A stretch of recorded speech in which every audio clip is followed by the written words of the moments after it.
I'll introduce myself the way I do on Friday night or any time at Celebrate Recovery. I'm a grateful follower of Jesus Christ, recovering from drugs, alcohol, and pornography. My name is John. And you say? Very good. Well, thanks for having me. What's my angle in this? Because I'm actually a volunteer. Anything I talk about today, if I show you a resource, I'm a volunteer. I don't get paid to do any of this. So I'm just a great guy. No, I'm an addict, and we have a saying in recovery, you got to give it away to keep it. So this is how I continue my sobriety. I'll tell you a short story about myself.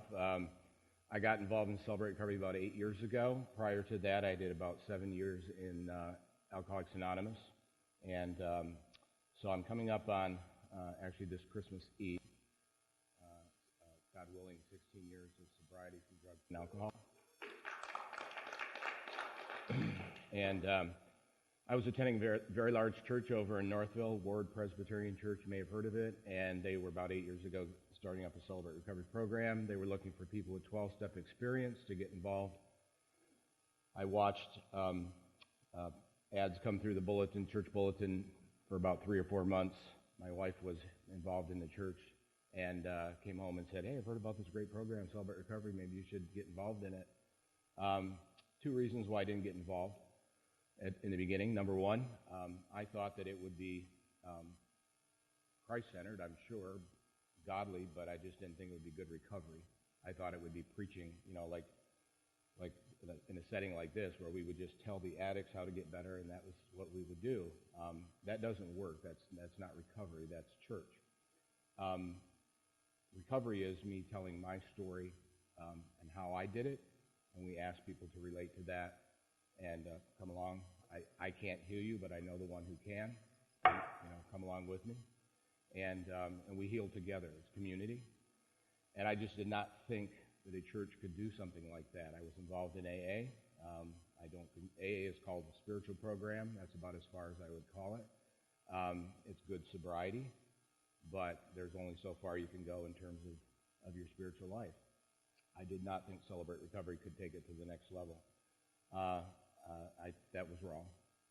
When I got involved in it as a skeptic, I saw that we do recovery, but we talk about not a higher power of your choosing or God of your understanding, but we talk about Jesus Christ, which is always what it meant to me in Alcoholics Anonymous when we talked about higher power. If I'm saying something that's just a buzzword in recovery circles, higher power, all recovery programs are based on this idea that you have to find a higher power to do something for you that you cannot do for yourselves. Addicts cannot stop doing drugs. They must find, this is no different than we learn in church, but they must find a power greater than themselves. The difference being that in a group like AA or NA, and I'm not here to say anything bad about them, they would just say, choose a God of your own understanding. In the early days, that meant mainly the difference between a Protestant understanding of God and a Catholic understanding of God. Today it means everything from, if that light bulb is your higher power, that's okay with us. I don't believe that. I don't believe that light bulb can do anything for me. And when I get farther down into the steps that talk about turning my life and will over to that higher power, in the steps they say God, turn my life and will over to the care of God, I don't believe I could turn my life and will over to a light bulb. And I probably don't think any of you do either. So I came into this Celebrate Recovery with that understanding of recovery, and I was pleased to find out that it's good recovery. So I want you to know that. But it is also Christ-centered. So that was the first reluctance, was that. The second one was that I had a huge pornography problem, even though I was 7 years sober, and I wasn't dealing with it. And so January 1st of 2006, I made a promise for about the 1,000th time to stop using pornography, and I think that one lasted about 4 days. And I just felt that I was unworthy to get involved in this program. That's a feeling that a lot of people have, but the great thing about recovery is don't clean yourself up and come here and get cleaned up, was the idea. So it wasn't about 3 months later that I finally just hit my bottom. I was not actually contemplating suicide, but I just didn't want to live anymore. I just was tired of fighting. And that's a great place to be for an addict. That's when we give up and surrender. So I started seeing a counselor, and as part of that, he said, "What is your recovery plan? You're not going to come to counseling every week for the rest of your life. What's your recovery plan?" And I said, "I don't know." And then that thought came back to me about this thing about Celebrate Recovery. So I initially got involved to just share my wisdom with everybody about the 12 steps. But I ended up, the teacher became a student, and I became the person whose life changed through this process of the 12 steps. So today I'm perfect, and I guess that's it. We can just go home now. Nope, still working on it. It's a process. You'll hear that a lot in recovery. It's a process. So we're going to talk a little bit today about doing a step study, but let me give you a little bit of background. So I did 5 years of Celebrate Recovery at the church that I talked about, and then 3 years ago moved over to Connection Church. So I moved from a Presbyterian church to an Assemblies of God church. That was a little bit of a change, to say the least, but I'm at a church that my pastor said, if there's a recovery church, it's our church, it's Connection Church. And I believe that to be true. We really reach out to the community. The church owns a warehouse. They feed about 400 families a week out of that warehouse. They used to have a ministry. I love messy ministry. And if you don't love messy ministry, you might want to reconsider getting involved. But this can get messy. But we had a ministry there, and we're looking for somebody to lead it that reached out to people, women in the sex industry. And actually went and did outreaches at strip clubs. I couldn't go. I tried, but that's a joke. You're supposed to laugh. But actually, they would take and go, actually literally go into the strip clubs, and it wasn't about, you could not go into somebody's strip club and preach to their strippers, but you can go in and form relationships with them and let them know that they're loved, and when they're ready to get out, they got a place to go. And that was called My Sister Song. And I hope that it gets started up again, because that was amazing. But that's the heart of my church, and I'm grateful to be part of that. But let me just say how our Celebrate Recovery schedule works. So on Friday nights, which Pastor Tim came over last night, and Jim was there as well. On Friday nights is what we call our general meeting night. And this is our full schedule. Not everybody does it this way, but this is the model that started at Saddleback Church. At 6 o'clock, we start with a meal. The purpose of the meal is not even necessarily to eat. It's fellowship. It's to get people together. Folks in recovery tend to isolate, tend to stay to themselves, and we heal in community. That's a theme that you're going to hear throughout. We heal in community, we heal in community, we heal in community. 6 o'clock, we do a meal. 7 o'clock, we move over to the chapel. Not too much bigger than this. And we start with a time of worship, about 20 minutes or so. Just what you see here. I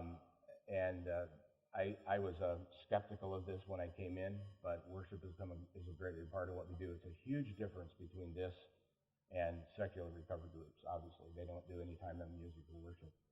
And in that 7, 8 o'clock hour, we start with worship. The second big thing we do there is we have a speaker, either a lesson or a testimony. Last night we heard a testimony.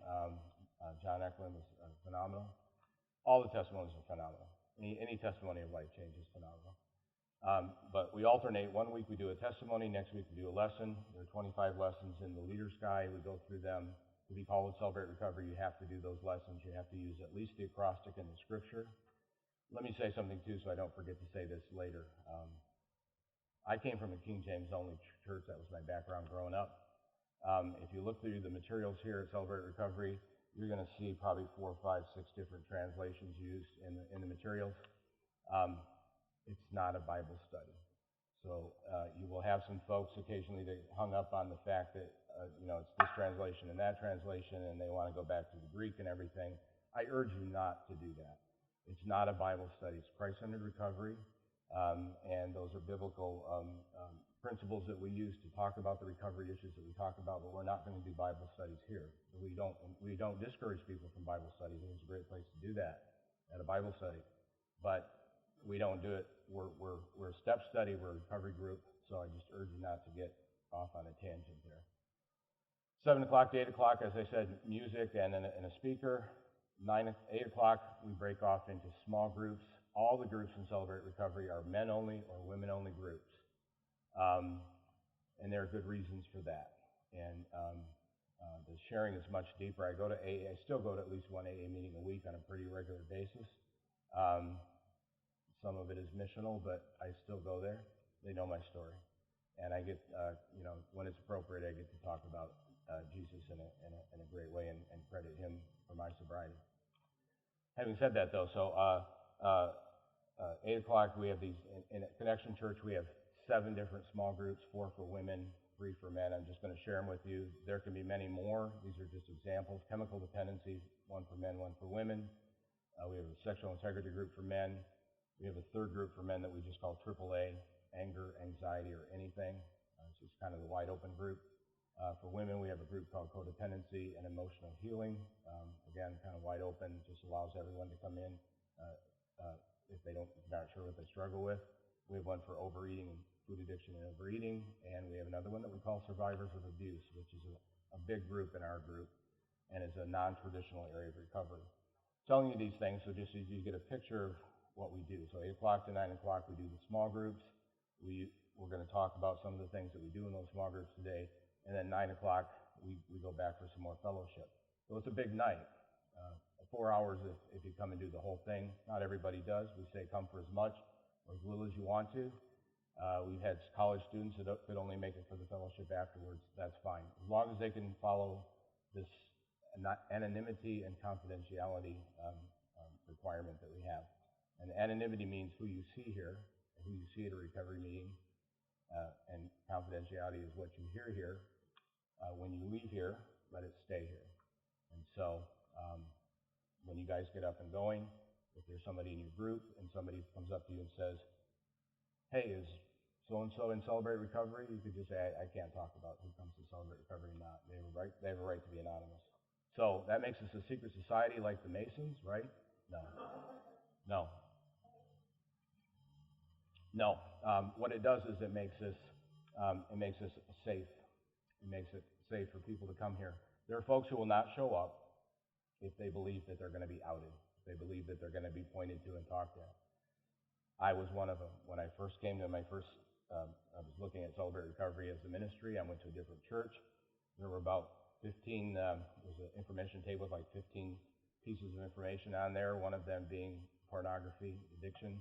I picked up every piece of paper so nobody would know exactly what I was here for. Do you understand? I could not, in the early days of my recovery for this, I could not talk about it even with a counselor one-on-one. And 8 years later, I stood up in front of as many as 800 people and shared my testimony.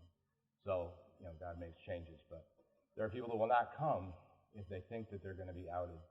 And in the groups, it has to be entirely safe. That means what's said in there. That means if you're sitting in there and somebody mentioned that they happen to be cheating on their spouse, the way I do church, the way I grew up in church is you would immediately go and tell that other person. In fact, no, actually, you would tell 5 other people before you told that person. But, because gossiping was always okay. I'm using this as an outrageous example, but it's true. It really is. That if that was mentioned in a group, I would go talk to that person myself one-on-one, and I would urge that they do the right thing. But ultimately, they have a right to say those things in confidence, and that it not be told to anyone else. And we treat that very strictly in Celebrate Recovery. And if somebody violates that, usually it's innocent. They don't realize what they did.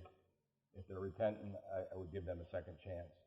If they don't understand it, or they don't care, or they're malicious, I ask them not to come back. It's rare, but that has happened a few times.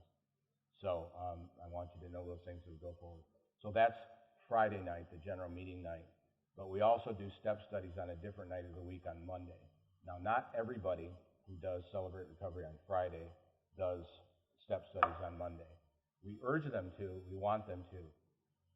The whole purpose of Friday night, ultimately, people come in for the worship part of it. They love that part of it. We call it the funnel. They come in for that part of it. I'm not getting Pentecostal, sorry. I'm just trying to show you the funnel. They come in for the worship part of it, and it moves down to, we get them to the small groups, because, Timothy, did we have a good time last night in the large group? Yeah. I mean, the worship, everything that we did, that was amazing. That's what people come for. That's why they come back. They love testimonies.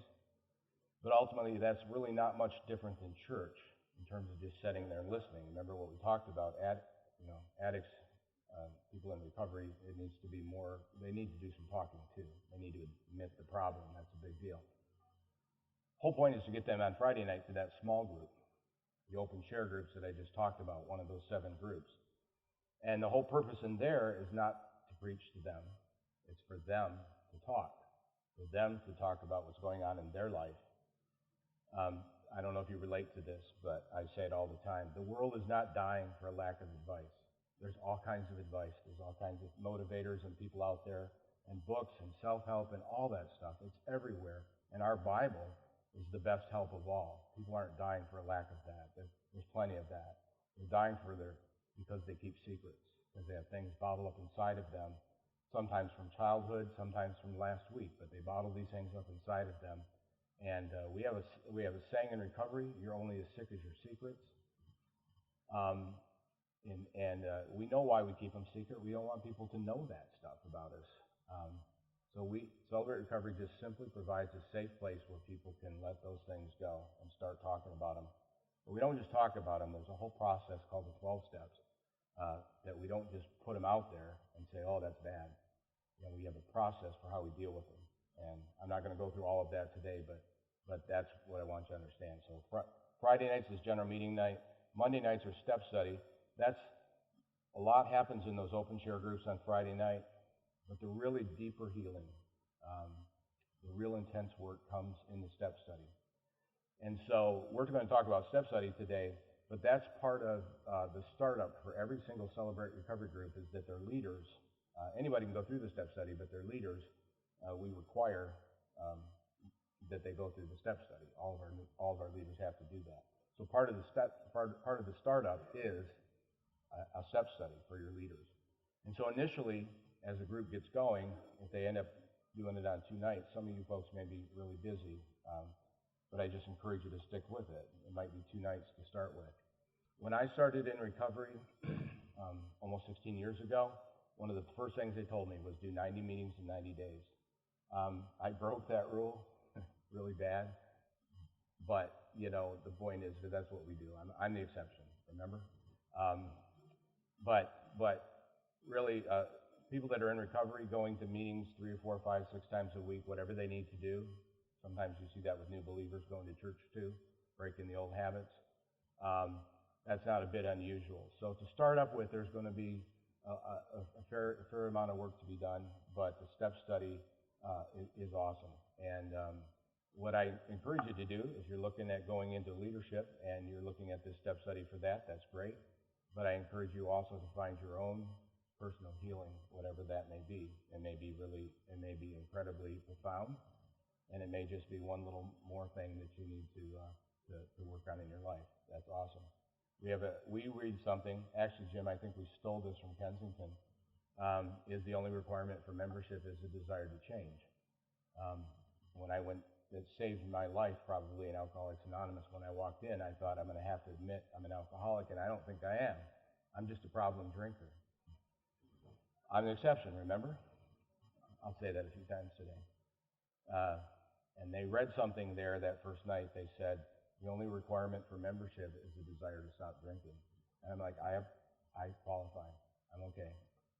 So we don't expect folks are going to come in. They're not going to tell you what the problem is right off the bat. You got a desire to change? Good.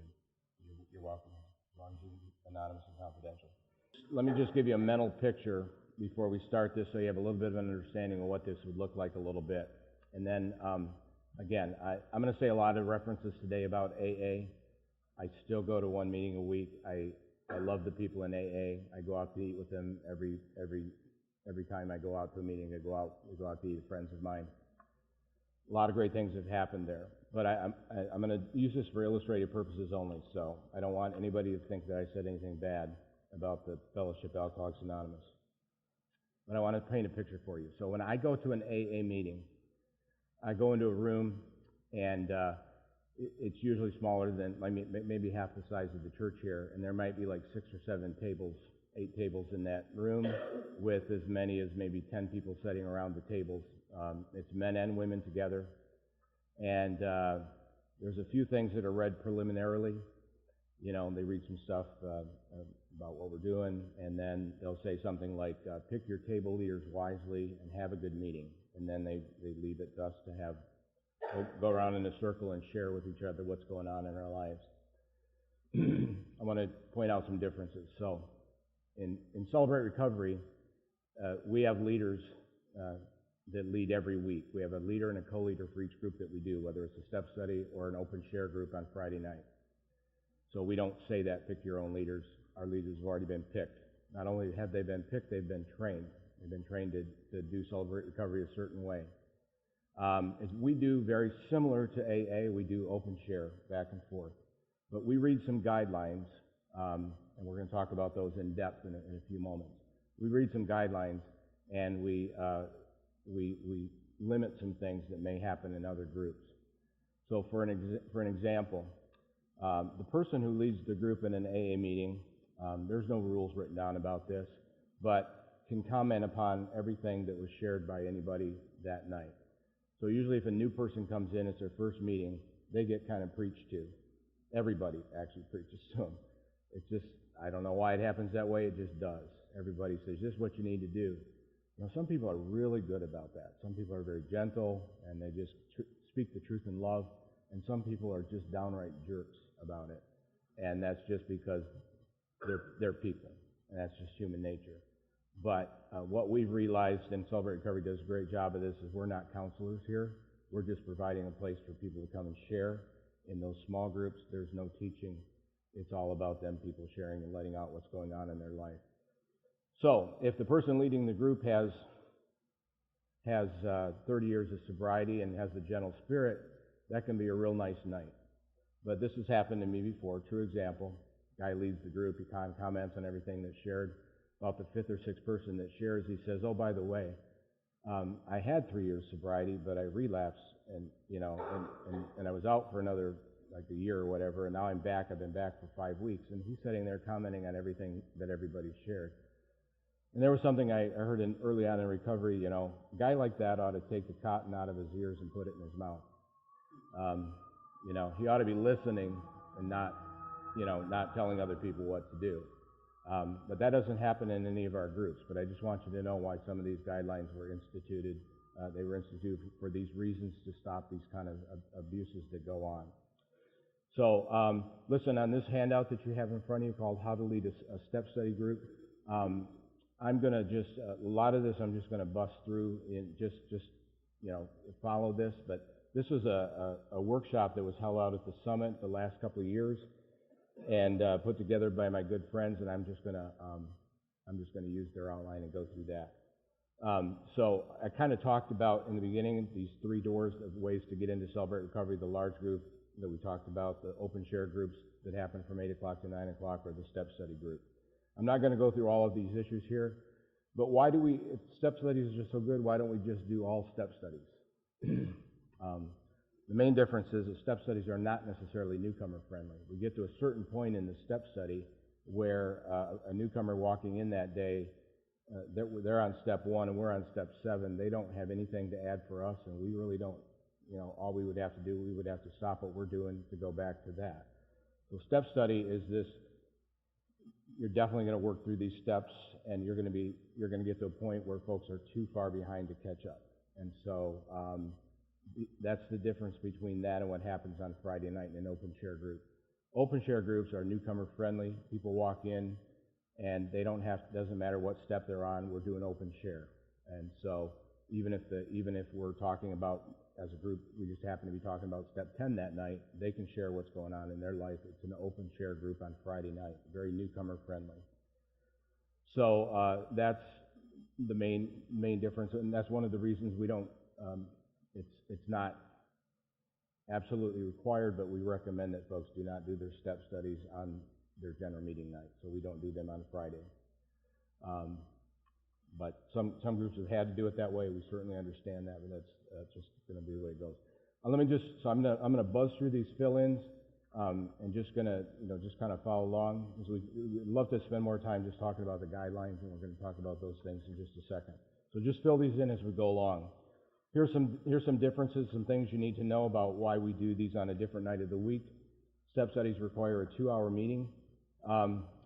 We actually do them at Connection Church in about an hour and a half. Just so I want you to know that you can shorten it a little bit. We've had good success with that. How long do you guys run your step studies, Jim?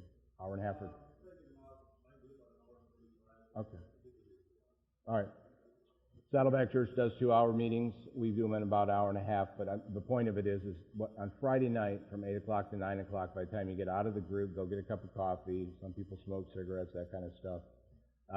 You might get 50 minutes, 45 to 50 minutes of time in the group. There's not enough time on a Friday night to do the step studies and get through it. These things take 9 months to a year to complete. If you cut the time in half, then you're talking about 18 months to 2 years to complete. People will drop out. They will go crazy and drop out. So the next fill-in is step study strengthen your open share groups. And what we're trying to do is make this distinction between the open share groups and the step studies. I kind of talked about this earlier. Step studies provide more than one meeting a week. Again, folks that come into recovery, you who may be new to it or just learning about it, may be thinking, wow, we already do a ton of things, and I understand that. That was my experience when I first started out. What was the second one? Strengthen. Sorry. The fourth fill-in is step studies ensure quality recovery. This is absolutely true. We say about the step studies very often, I don't think this says it well enough. Step studies are the meat and potatoes of recovery. It's where the real work happens. It's where the real good stuff happens. And that's why we want our leaders to go through it. The next fill-in is step studies develop new issue-specific groups. What I'm talking about there is that we hear the feedback from our step studies that we have different issues coming in, like a lot of people dealing with anger or something like that. Based on that information, maybe there are other things, we will start up a group on Friday night, an open share group from 8 o'clock to 9 o'clock that we call anger, for instance. And so that's what we're talking about. That new groups, as you heard at the conference at Ward, is one of the 7 keys of Celebrate Recovery. We're always looking for another new group to open up, another new specific issue group to open up. So at Saddleback Church, I think they have like 9 groups for women and 8 groups for men, all of them on different issues, different areas of recovery. We're not that big. We have 7. We think that we're pretty good with that, but we'd love to start something new. We learn about those things in our step studies. On the second page here, I think it's on the back side of your page, I just want to introduce the 2 things that are the curriculum in Celebrate Recovery. This is one of the things of DNA that we talked about. To call yourself a Celebrate Recovery group, you have to use the Celebrate Recovery curriculum, and you can't use any other. Sounds kind of restrictive, but try taking one of these into an AA meeting or an NA meeting and saying, I'd like to use this. They won't let you do it either. They do AA, they do NA, we do Celebrate Recovery. And so the curriculum is part of the DNA. But it also keeps us Christ-centered, and I love that. Now, there's a difference between, like in large meeting last night, you saw a testimony, but next week will be a lesson, and it's okay to maybe use a reference from the big book or the big book of Alcoholics Anonymous, or another recovery group, or a sermon that somebody did. It's okay to use something as a reference. That's not making it curriculum. You understand the difference? Curriculum is what we're going through and following through to lead the group. These are the participant guides. There's 4 of them. Just while I'm thinking of this, I'm going to have you write this down. Just as a rule of thumb, when you have folks come into your step studies, the first book is the richest book. There's just stuff in there that takes longer to answer. And so folks will, it doesn't take a math genius to look at the book and say, man, we only covered 3 questions tonight. There's 3 questions here, 6 lessons, and 4 books. Man, we're going to be here for 3 years. And I mean, really, I've seen people get anxious about the fact that they think they're going to be there forever. Here's a rule of thumb. The first book takes about 3 months to 3 to 4 months to complete. The second book, the Red Book, takes about 3 to 4 months to complete. And the last two books combined, books 3 and 4, take about 3 to 4 months to complete. So I've been through about 10 different step studies, leading them, and that's generally how we come down somewhere in about that area. We're more in the 9 to 10 month range. After doing it for a while, I start to combine a few of the questions. When I look ahead, I see some of the questions kind of work together. They're like the flip side of the same issue. So we just combine them and say, let's answer questions 2 and 3 together, for instance. And another thing that I do when leading a step study is I'm just very deliberate about doing step study. So we start at 7 o'clock. I don't care if people show up late. I start at 7 o'clock. If that's where we're going to start, I start right on time. And I've been called a time Nazi, but I don't mind. We got a lot of work to do, and if we waste 10 minutes every week, it's just all that much longer. We might have somebody run out of patience and just drop out. We don't, let's honor their time. Other things that I do is I use every bit of the time that I can. If we're going to run from 7 to 8:30, I run right up to 8:25, 8:27, and then maybe do a couple of announcements and prayer and leave. But so if you're working through these, maybe not everybody in the group has answered all the questions on that particular question, and so it's really sometimes we get done at 8:15 with answering a question, and we're like, should we start another one? We know we can't finish all the way around the circle. Yes, I do. We'll start, and then the next week when people come back, they just say whether they answered it or not. But just I use every minute and do it very deliberately, and then just let people know, hey, it's going to seem slow. It's going to seem slow. We're okay. Just hang in there. So this is part of the curriculum, and this is what I was talking about. There are so many different translations of the Bible in here. I would personally do it differently. Probably just use all NIV or something, but I just don't get bogged down. It's not a Bible study. This is the other thing that can be used. We say the Celebrate Recovery Bible. Okay, we'll let you use NLT in there. That's a joke. All right. Yes, you can. The 4 participant guides in the Bible are the curriculum for a step study. They do have a Celebrate Recovery Bible. It's NIV, 2011. I prefer the 84, but the difference in here is that, if anybody's familiar with the Big Book of Alcoholics Anonymous, it was written in 1939 and revised a couple times. It's full of recovery information and then a bunch of stories. And so also very similarly, they took in the Celebrate Recovery Bible, came out in 2007. There's about 60 recovery stories just like yours and mine. And then they do several other things. They take and analyze Bible characters and call them character studies and put them in there. So imagine looking at, say, King David from a recovery standpoint.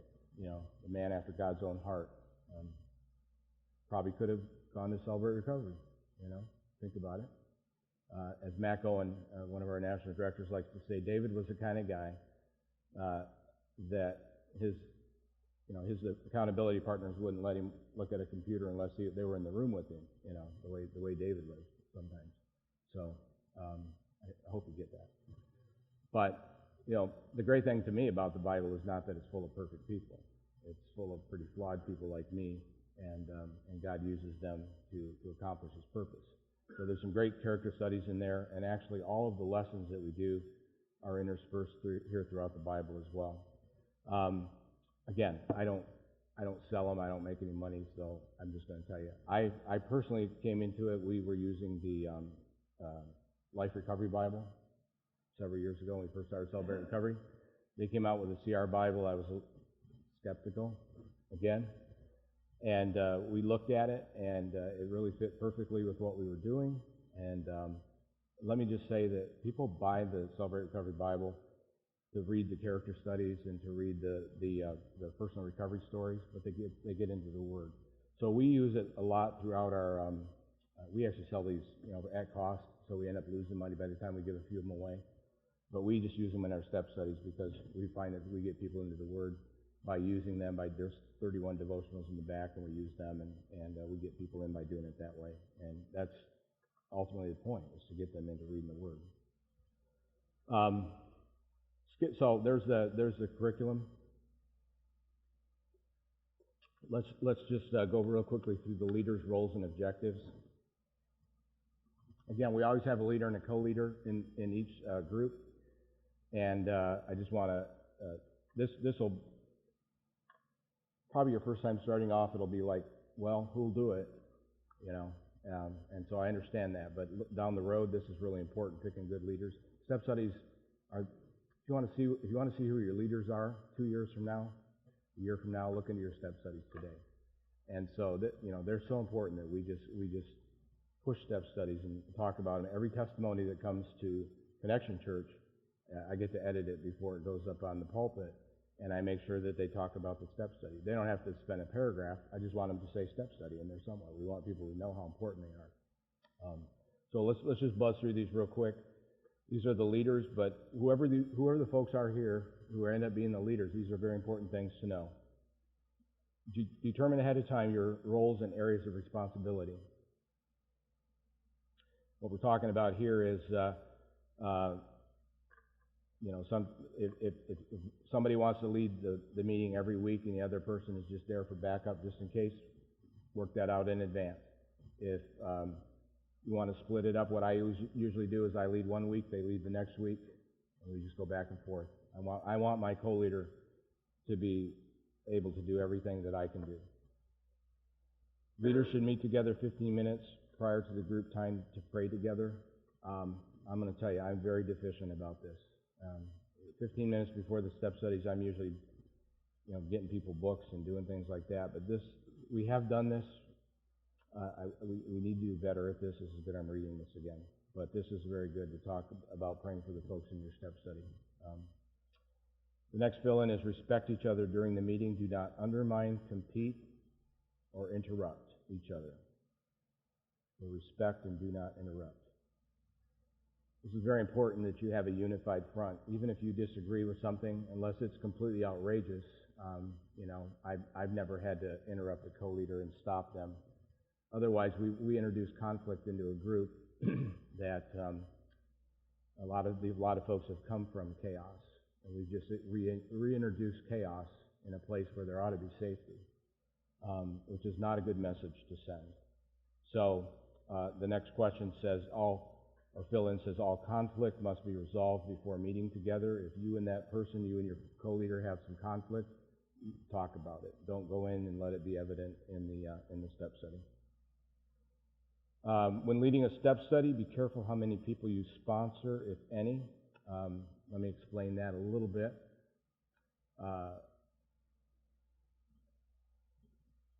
When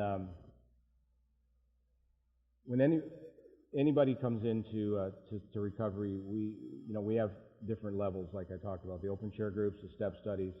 But sometimes there are things that like our inventory, which we'll talk about a little bit later, or maybe just we say you can share for 3 to 5 minutes on Friday night. There are some problems in my life that take more than 3 to 5 minutes to talk about,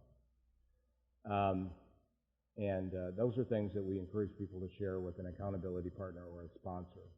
And a sponsor, you can write this down or not, but just the kind of the differences. An accountability partner, if we were a team, is like my teammate. We're kind of at the same level, and we just say, hey, I'm going to hold you accountable. I'll see you at a meeting on Friday. Hey, I didn't see you at a meeting Friday. Where were you? And that's what we do, accountability. Or call me every day and tell me that you haven't acted out today. Tell me that you're sober today. Just call me and let me know you got home. Okay, you're driving through the old neighborhood. Whatever. That's accountability. Sponsor and a team concept is the coach, the person who's been there, done that, and can give you advice on what to do. When I sponsor people, we work it out in advance, what our expectations are. I tell them, as far as I'm concerned, if I'm going to sponsor you, I have carte blanche to speak into your life, not tell you what to do, but speak into your life. If I see you headed off the cliff, I'm going to tell you. If I see you headed down the wrong road, I'm going to tell you. That's what sponsors do. That's what I feel that I need to do. My sponsor has carte blanche to speak into my life. He doesn't have to ask permission. Accountability is a little bit different. We're teammates.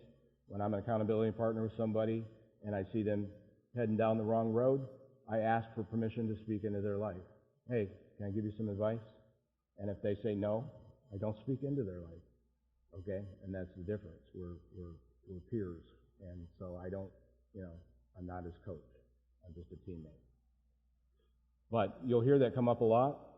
Why it's really important here is that in these groups, we're going to be talking about getting sponsors and accountability partners.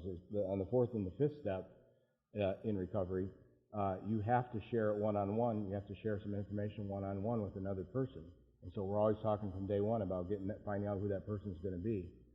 Well, what's the natural thing to do? You're sitting in a group of 10 guys. There's a leader and a co-leader. Got to be one of those guys. And so groups have found out that happens. That's a group dynamic, and it can be bad, and you will burn out as the leader to sponsor everybody. I encourage you not to do that. That happens to me every step study that I'm involved in. I'm ministry leader, now I'm a step study leader, and I'm just a great guy, and they want me to be their sponsor, and I just tell them, hey. I would love to, but I don't have the time to, and I want to I want to spread the wealth. So I want them to find another leader. When I sponsor people, I stay sober. And just please understand that, and I love to do that. But so it's not just, it's a two-way street in helping. When I help other people, I get helped. So, and boy, you want to learn something, start teaching somebody, and you'll learn a lot. All right, next fill-in is, please remember the guidelines also apply to you as the leader. Oh, no. Yes, the guidelines apply to you. This is very important. And we made some changes in how we read our guidelines. They're the same guidelines, but we read a few more things every week because we have always had leaders that thought, I'm a leader, I'm an exception. Wrong. Next fill-in is, group leaders need to be prepared to make a commitment of at least 1 year. Again, this is for the step study.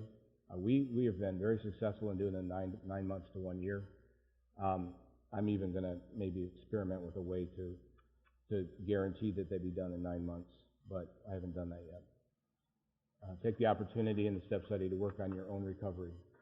Here's what's important, and this will be very important as you move forward.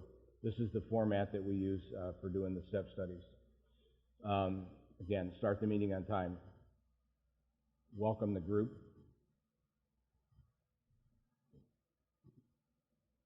And as you go along, I have to tell you, after we've been meeting for 6 months, that welcome is, let's get started. Open the meeting with prayer. This is me. I like to pick the guy. I either pray myself or I pick the guy that gives the shortest prayer, because we're not a prayer meeting either. And we just have a tendency. I grew up in church, and we love to show how good we can pray. But we got some work to do. Not that prayer is not important. I'm not saying that, but it's not a prayer meeting. I just want to make that clear. So I just want a prayer that gets us going, gets us oiled up to go, and we ask God to join us and strengthen us in our recoveries as we go into that meeting. This number 5 here is really something that you're going to do at your very first meeting, maybe your second meeting, and maybe with individuals as needed as they join the group. But when the group first gets started, explanation. So put down under number 5, first meeting, first or second meeting, and as needed or something like that. But we're going to explain the small group curriculum, meaning these, and expectations. There's a whole other handout. It's attached here at the back that says, if you just flip to the last page, it says how to lead a step study group, first meeting, sample expectations, explanations, and introductions. I'm not going to go through that right now. Those are just some examples. But mainly what I want folks to know coming in, is that it's going to take 9 months to a year to complete. that we expect regular attendance, that we are going to do an inventory, that we do expect you to get a sponsor and accountability partner. All those things are pretty much listed there. I could talk about all this stuff for 3 hours. I want to just move on here a little bit. So, number 6, I'm using somebody else's, because I'm using somebody else's outline here. Number 6, I want you to just say move to the next page to 10A, between 10 and 11. Just put self-introductions between 10 and 11 on the next page. I'll explain it in a second.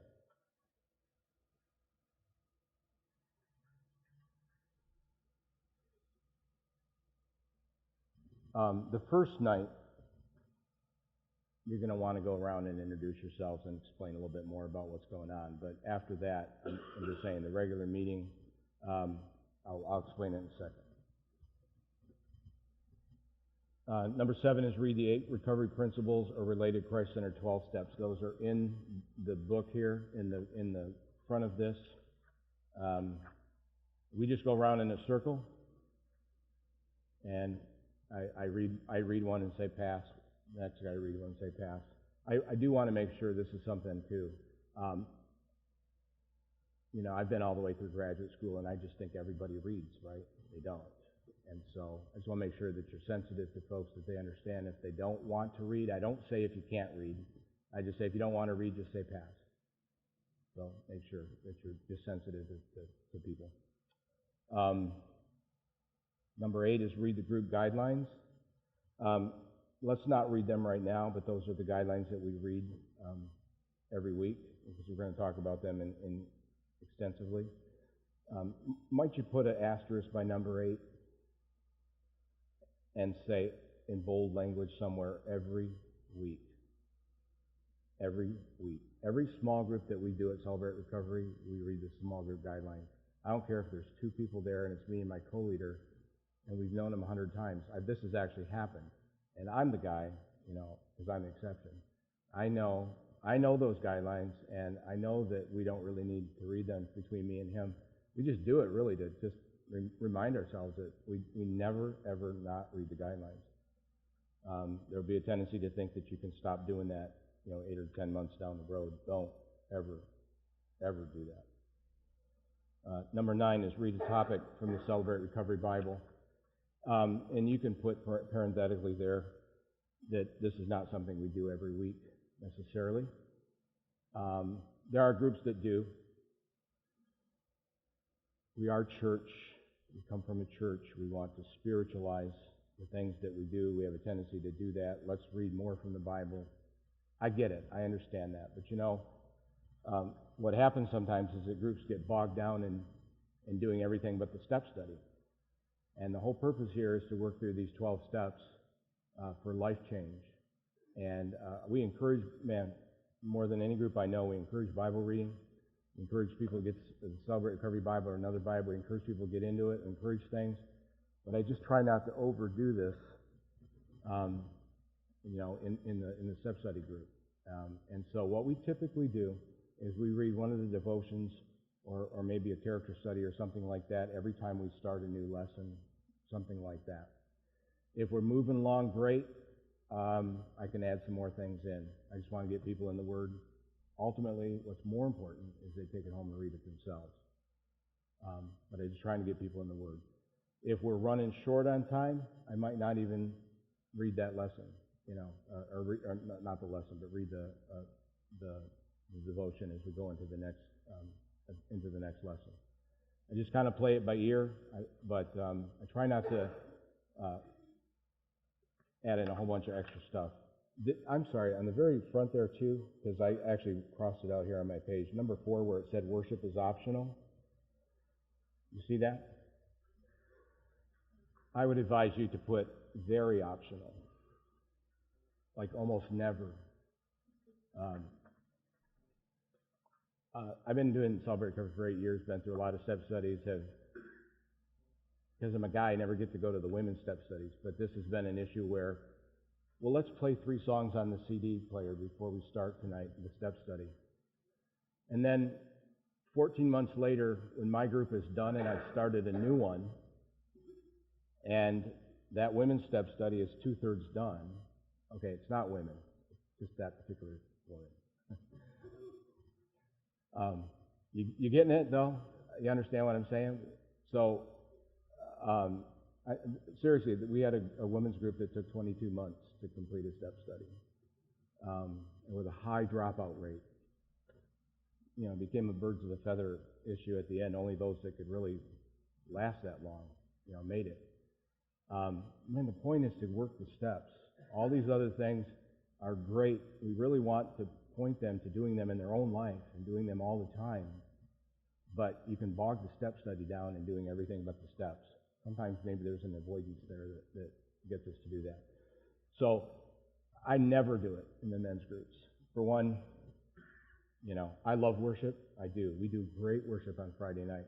And if anybody ever came to me and said, I hear it's optional in the step study, why don't we do it? I'd say, come Friday night, man. Did we have awesome worship last night? Yeah, and we get that every week. So, again, I don't sell anything. I want to tell you, even if you don't have a band, there's now 2 worship DVDs with the Saddleback Band playing, and I don't know if you guys have ever done them on Mondays, but the great music. So there's great worship elsewhere. Number 10 here says, read the short lesson from the participant's guide. Every time that you start a lesson here, okay? I apologize that all of you don't have these. Maybe I'll just pass these around a little bit. But every time you start a lesson, it looks something like that. That's an acrostic: denial. Celebrate Recovery is so into acrostics. And so each one of those letters stands for something. I won't look at all of them. Like the D stands for disables our feelings. And all the lessons are taught that way. And they give a very short lesson here. So literally it's probably like 3 pages here.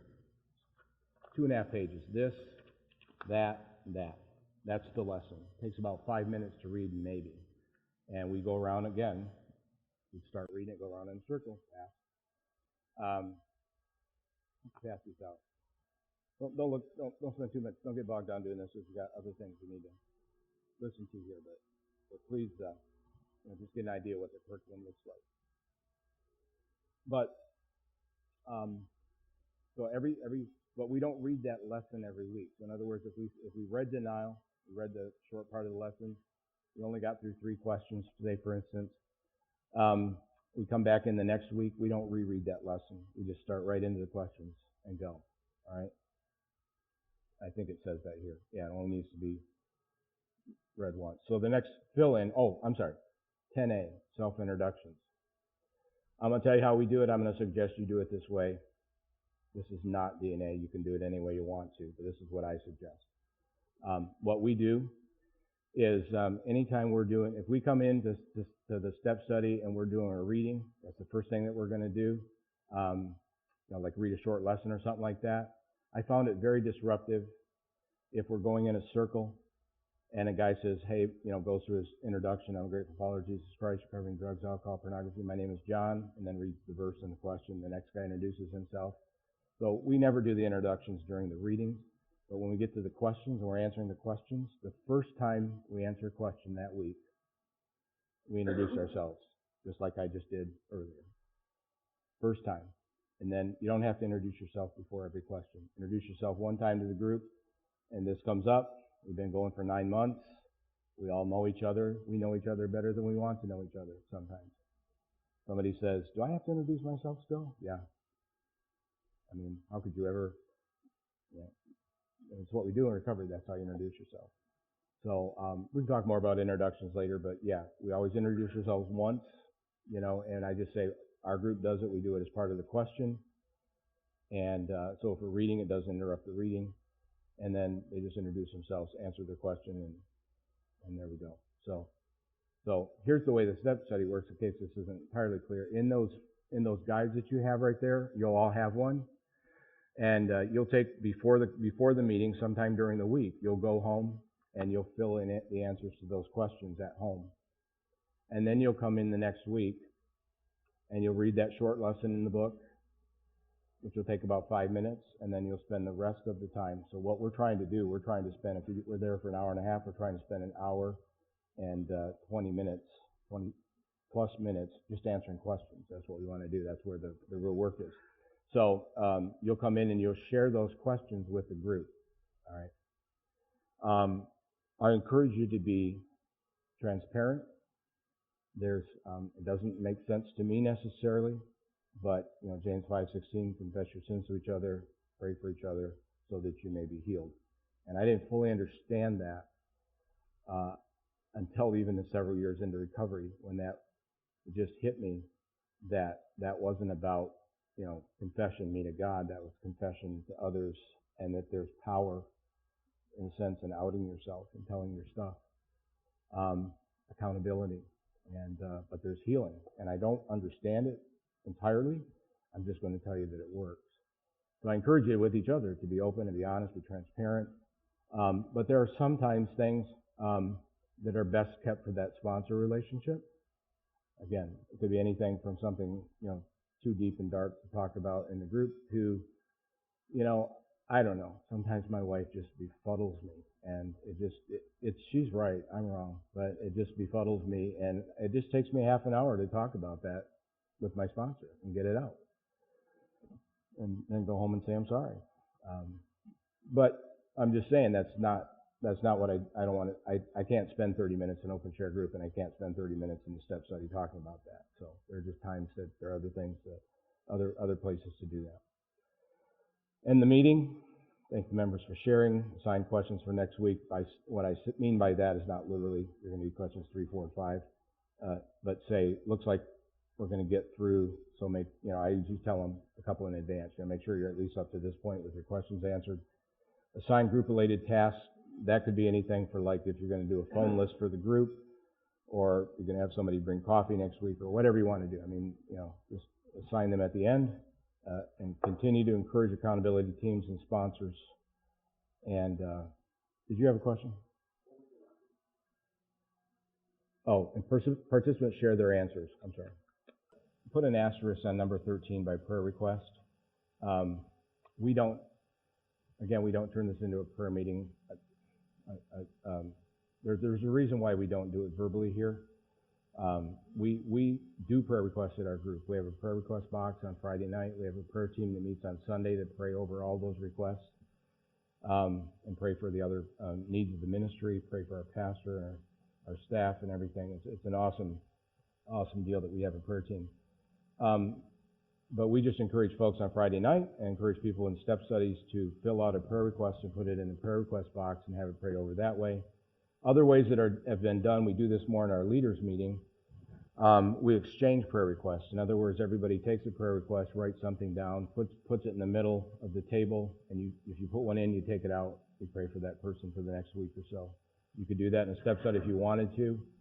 I'm only pointing out that we don't generally go around and do them verbally. I've been in some Celebrate Recoveries that do that. It almost always evolves into a second round of sharing. They don't just give a prayer request, it needs to be explained. I'm not opposed to prayer. I'm just trying to keep us on task for what we're doing. We're here for a step study. That's what we're going to try to do. I'm very picky about who I choose to end us in prayer in our step studies. In our open share groups, and I have a sheet for our leaders to follow, only our leaders and our co-leaders pray before or after a meeting in open share. I've seen this happen so many times, it's not funny, but I have seen this happen. So we have this guideline that's called no fixing. We don't give advice in our small groups. We're not counselors. It's an open share group or it's a step study, and we talk to each other in confidence, but we don't share advice there. That's for a sponsor relationship or a counselor outside or something else. So we do all that. Everything is super safe. Everybody's feeling good about what they just said. And then they call on Billy Bible to pray. And it goes something like this. You don't have anybody named Billy Bible in your church, do you? Good. Then it goes something like this. Oh God, thank you for our time together. And Jim, just help him, Lord, with his problem this week, and let him know that the scripture he needs is in Nehemiah chapter 5, verse 3. And and Bill, and Bob, I know he feels guilty about what he did, and just take that guilt away and let him know he can call me anytime. And I wish I was kidding, but I've seen this happen. And everything that was safe in this group just got unsafe, I know the people mean well, but we just don't do that. So I'm picky about who I choose. In a step study, I will choose people to pray, but it's only people I know that we're not going to do any fixing. And if you ever read the long version of Serenity Prayer, it's even better. Yeah. So just be careful with stuff like that. I was telling you again. I want to make this difference. I'm not saying anything bad about AA. In AA, sometimes the leader will say when we're all done, does anybody have anything to add? And of course, somebody always does, but unless it's really late.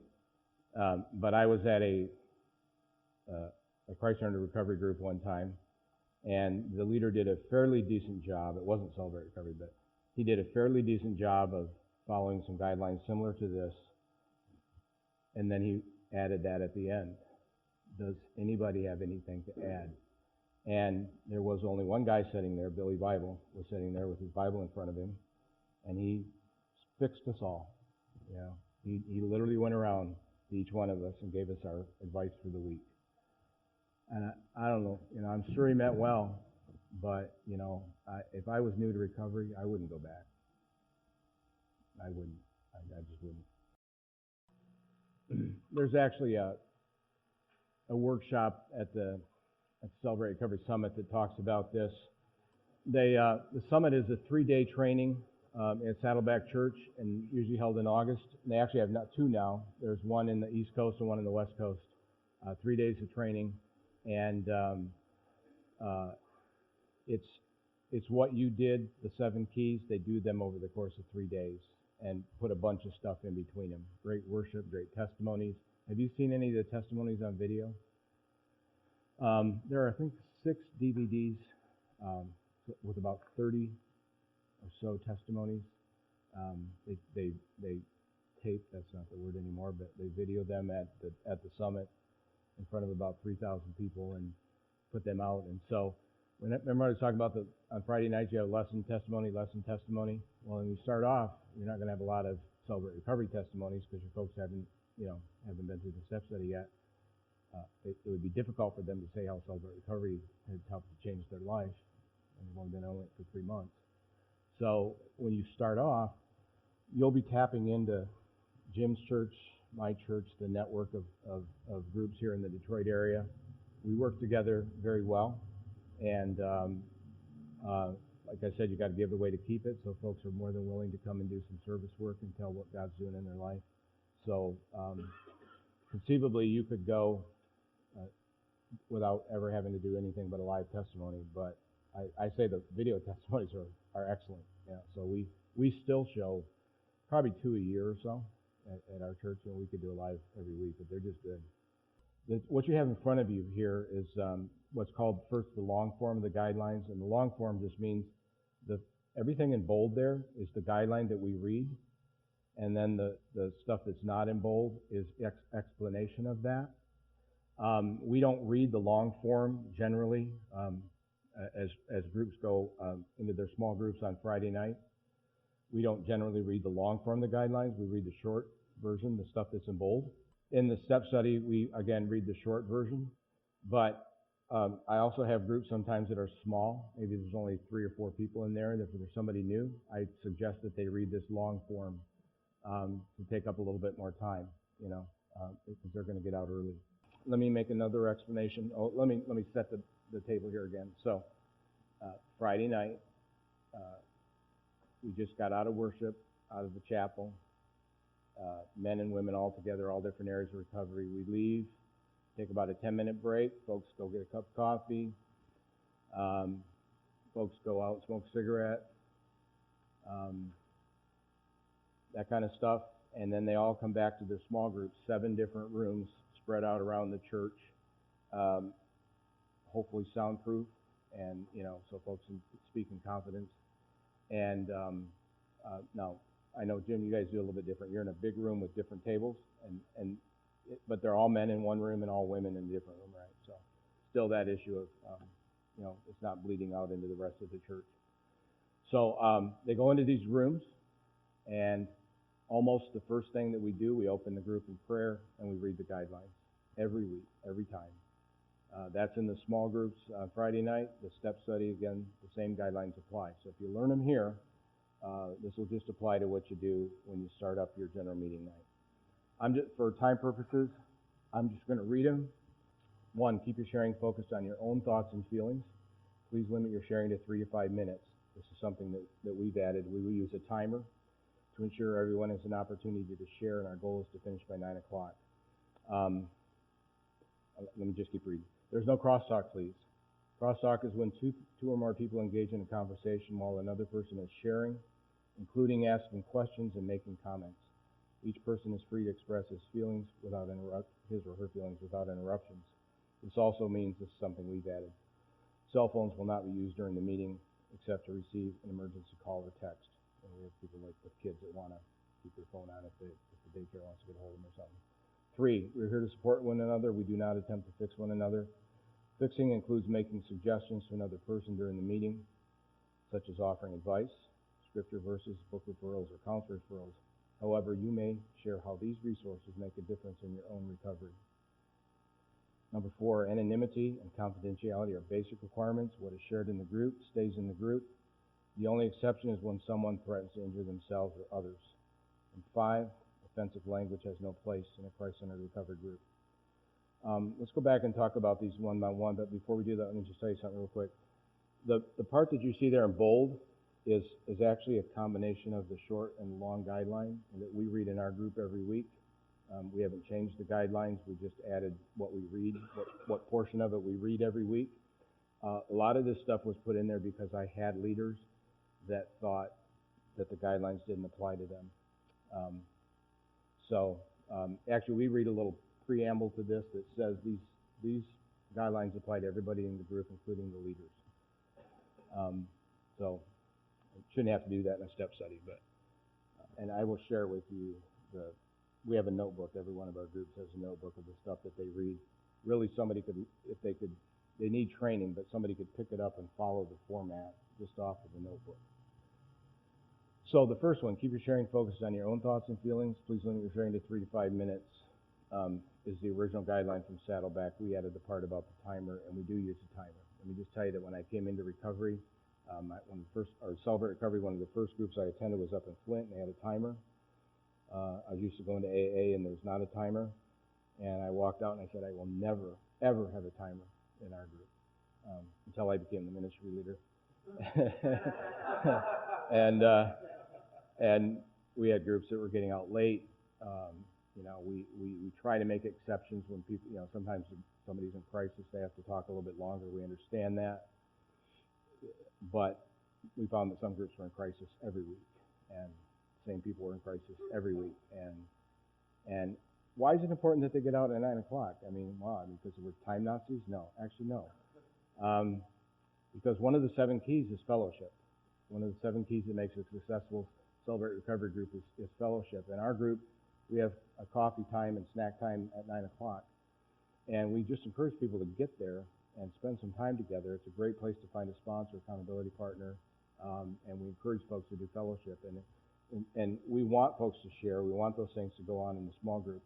But we just found that some groups were always in crisis, and we actually had, frankly, in our survivors of abuse group at first, and I understand it, but we had some leaders that just took it to an extreme. We're afraid of men, and we don't want to go to fellowship. It was kind of the gist of it.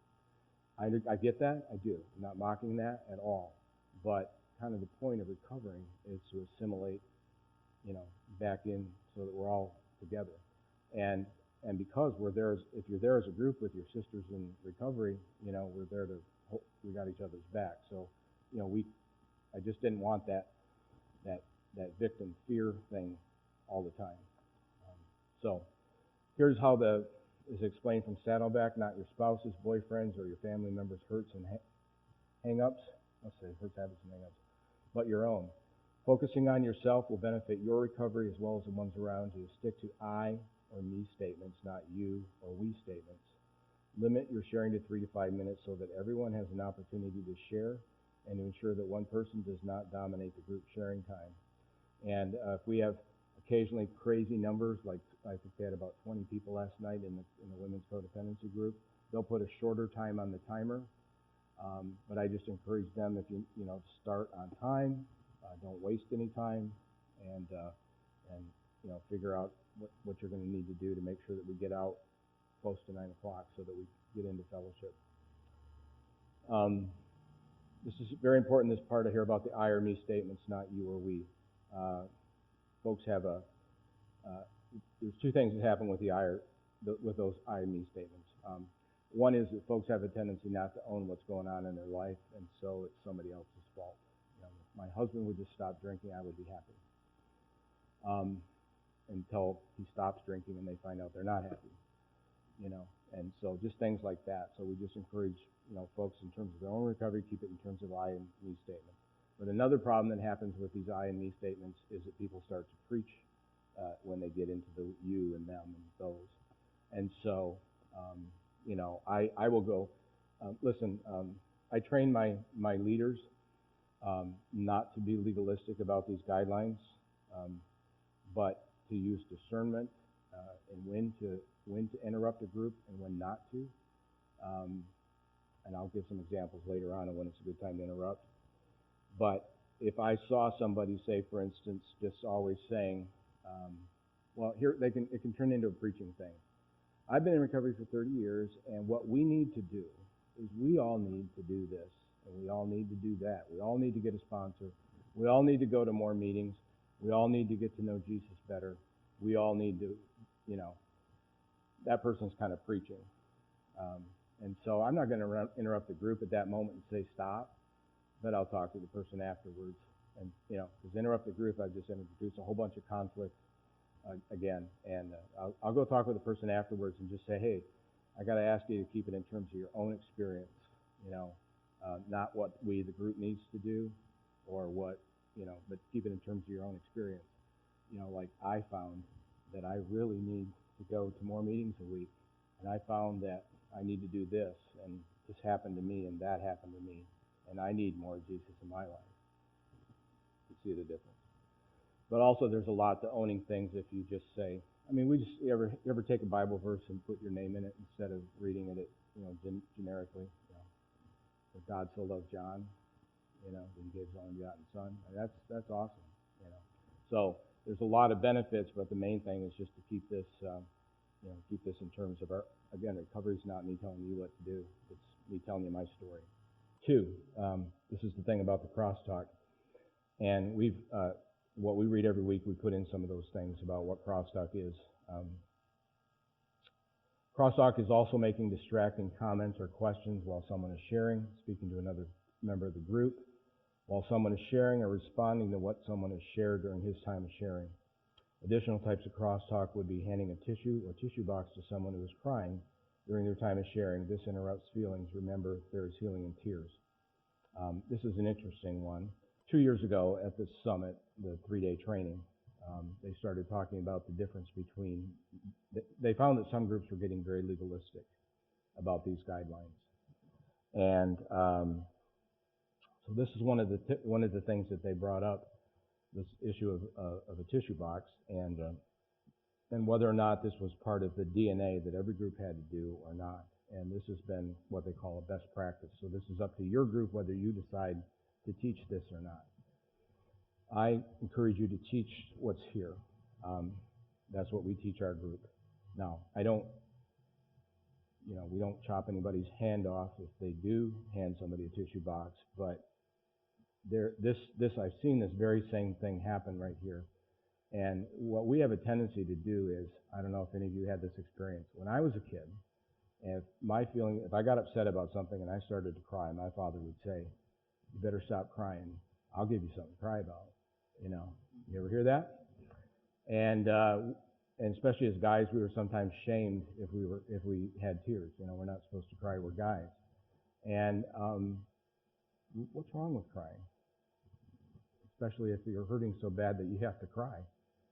So I've actually seen this happen where we had a guy, it was in our first year at my old church, at Word Church, and sometime in the first year, a guy came in.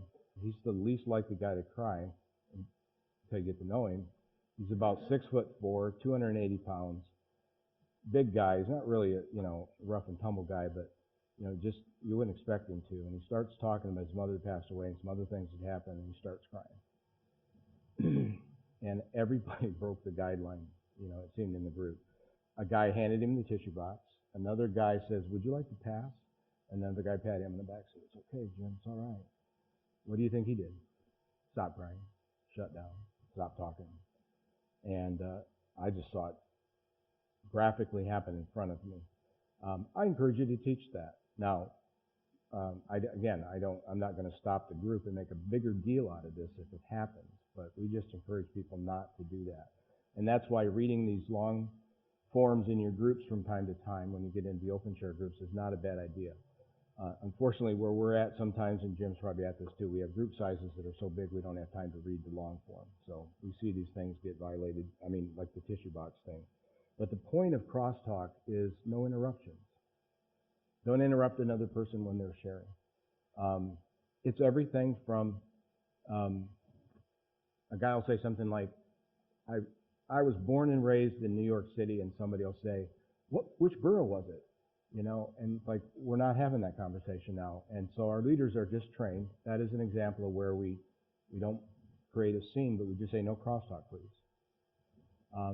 If you do these from day one, eventually there becomes a culture in your group where folks come in and they just get it, that this is our culture. We don't talk back and forth during the group.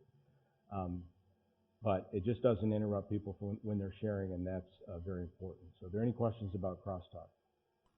The typical thing that happens is a person goes through and tells of, and this doesn't happen as much with the guys, I have to tell you, and it should happen more, but people go through and have talk about something that was painful in their life, and they're teary-eyed, and they just end, they just continue to talk because they know it's okay in our groups to do that, and they just continue to talk, and it hurts, and when they get done, we just say, thanks for sharing. Next. That's what we do. Do you know the female comedian Shonda Pierce? Shonda is a stand-up comedian, a Christian stand-up comedian, who was committed to a psych hospital several years back for talking about suicide, and her family had her committed. She found out she suffers from clinical depression, and I think it's called Laughing in the Dark or something like that. But she talks about an experience of going to group, and I can't share it all with you, but I just love it. I just love how she talks about going to group, and she grew up in the church and expected everybody to shoot her with a Bible bullet, give her another verse that she needs. I'll pray for you. You should teach a Sunday school class. All these things that we give to people, these trite answers that we give to folks, and they're just hurting like crazy. And she just loved group because she could just pour it all out there. And when it was all over with, they just said, thanks for sharing. Next. Some groups, I don't encourage this, but for that being one of the reasons, but some groups, including Saddleback, actually clap at the end of sharing. You guys don't clap, do you, Jim? No. I know of one group in Michigan that does. And so they get done sharing, and every person that shares gets clapped for. I think it's hokey, but the problem that it brings up is this problem. Somebody has just spilled their guts. How do you clap for that? It just doesn't really fit, but that does happen.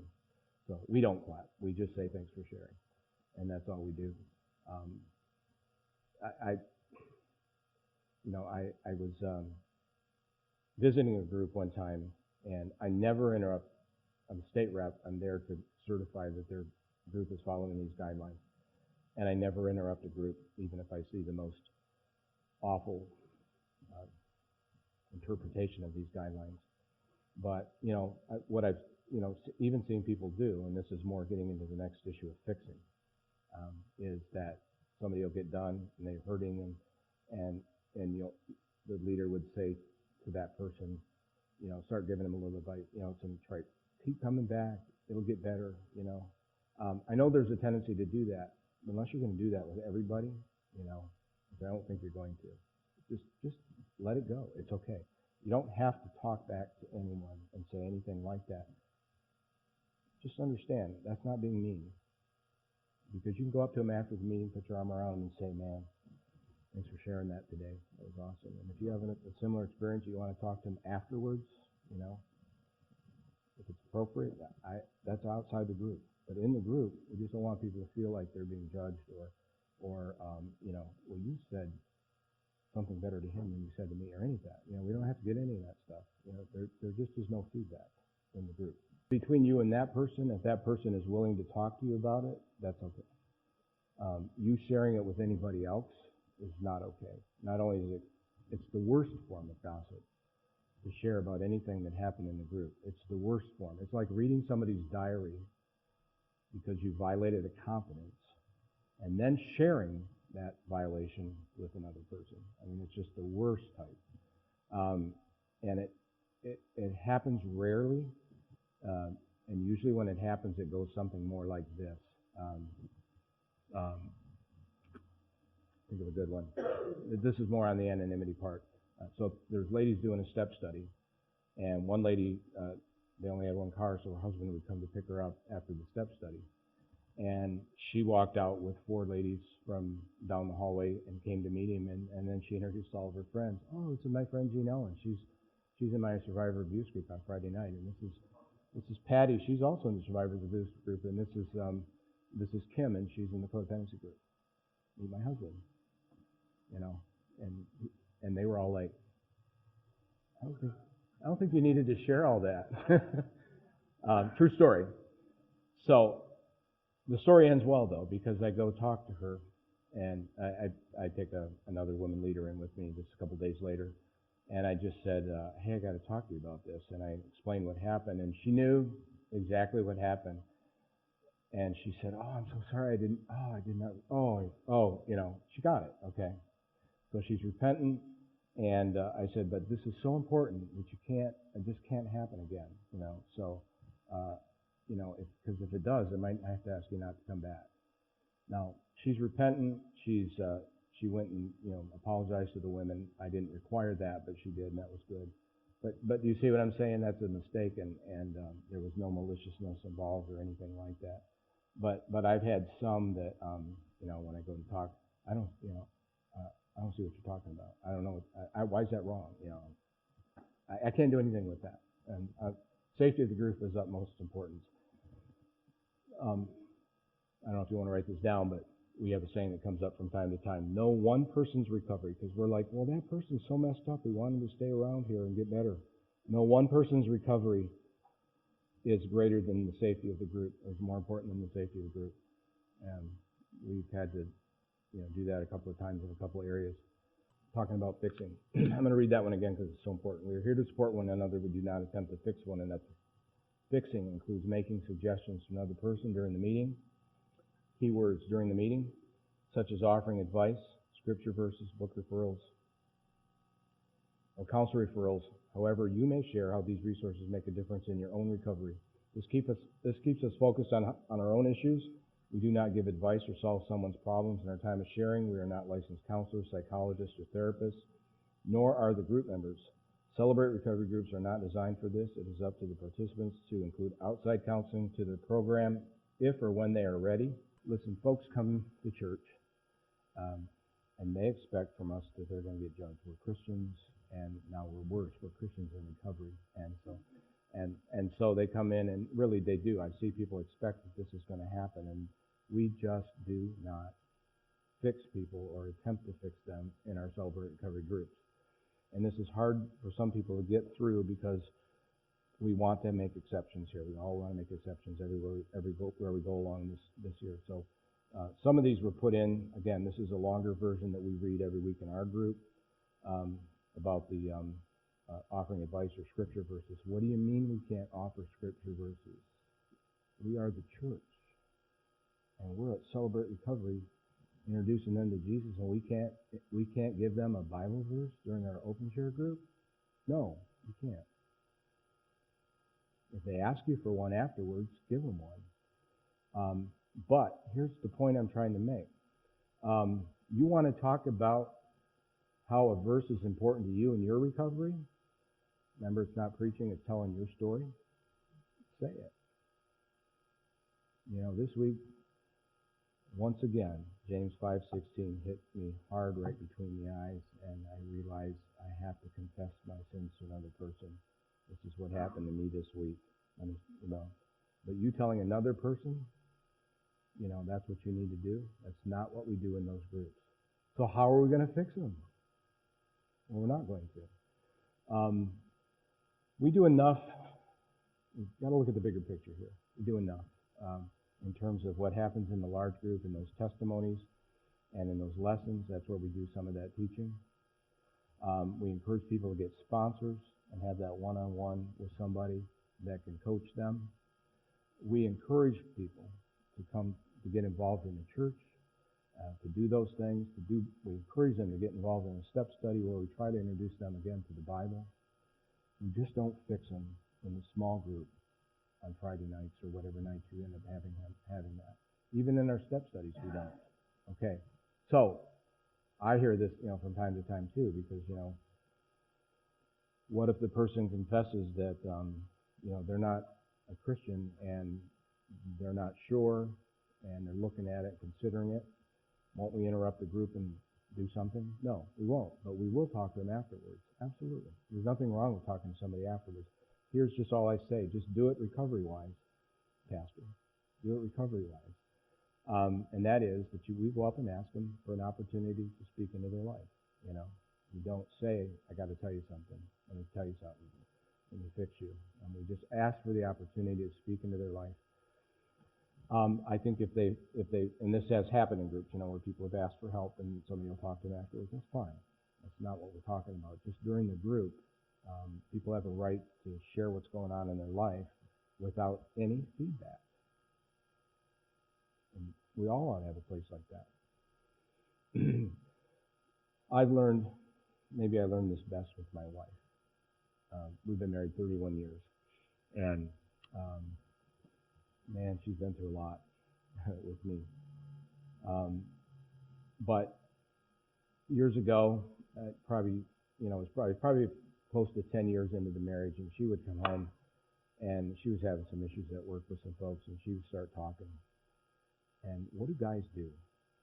I was going to fix her. I knew the answer to that problem, and I had it, and I started, and she got so angry with me, after it happened a few times. And I finally got it. The light went on. And so I now ask my wife this question: are you venting, or do you want some advice? And usually she's venting. She's a pretty smart lady. She really doesn't need a whole lot of advice from me. She do pretty well on her own. She just wants to talk about it. And sometimes, I don't get to fix her. That's kind of a bummer. But you get it? And so here folks are coming in and they're just really expecting we're church and if AA is bad, we must be off the chart in terms of judging and fixing. But we're not. So that's why we put the part in there about you can share how these resources make a difference in your own recovery. That's recovery. That's good.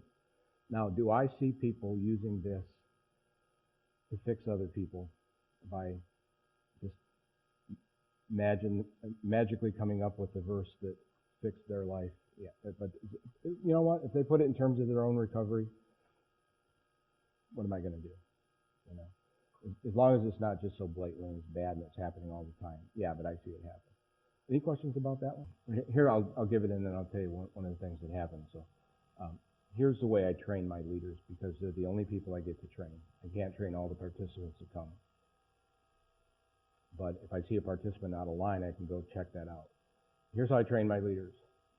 Do this in recovery terms. So that is, if you've heard somebody hurting, sharing something during the meeting that you've had some experience with, go up and ask them, can I share something with you? that happened to me, put it in terms of your own experience, but it starts with a request, not let me tell you something, or even worse, just start telling them. They have a right to just talk and not get any feedback if they didn't really literally ask for it, okay? So if somebody asks for it, and just say, hey, I noticed you asked during the meeting, for some advice on a, good counselor, let me give you one, But do you understand what I'm saying? Is you're going up and talking to them. The opportunity in fellowship is to seek fellowship. And so in the course of that, though, folks that are, we read a sponsorship statement at the end of the meeting in the open share, and we encourage people to look for sponsors, and then we encourage people to go to open share, or go to fellowship and meet people. So the opportunity is not to put all my wise people in there to fix anybody per se, but it's just to have our people available and hopefully have folks approach them and ask to be sponsored. And we teach in our group, and I don't think I'll ever teach it otherwise, that it requires an act of humility on the part of the person being sponsored to come and ask. I don't like my leaders going up and offering to sponsor people, which I've seen happen before. And it usually doesn't work out well. If somebody doesn't want to sponsor, I don't want to force it on them. You're going to get out of this recovery what you put into it, and it's going to require some humility sometimes to go up and ask things that you don't feel comfortable doing. I sometimes say in recovery, it takes two alcoholics to make a complete thought anyhow. So, my best thinking got me here. If I don't want to do it, I usually need to do it. That usually means I need to do it. So when we first started at Connection Church about 3 years ago, we had a guy that came in early on, and the first thing I noticed, I noticed some irregularities, but the first thing I noticed that bothered me was I had to go from worship at 7 o'clock. Sometime after 7, something had been left where we eat our meal. And I walked down there, and this guy that I'm going to tell you about is during our worship is counseling somebody in the food room about something. And I just had to say, hey guys, we're doing worship, so come on, let's go. And so then he would kind of corner people, in fellowship afterwards and start talking with them there. And I'm starting to see the warning signs, and I get complaints from some folks about it.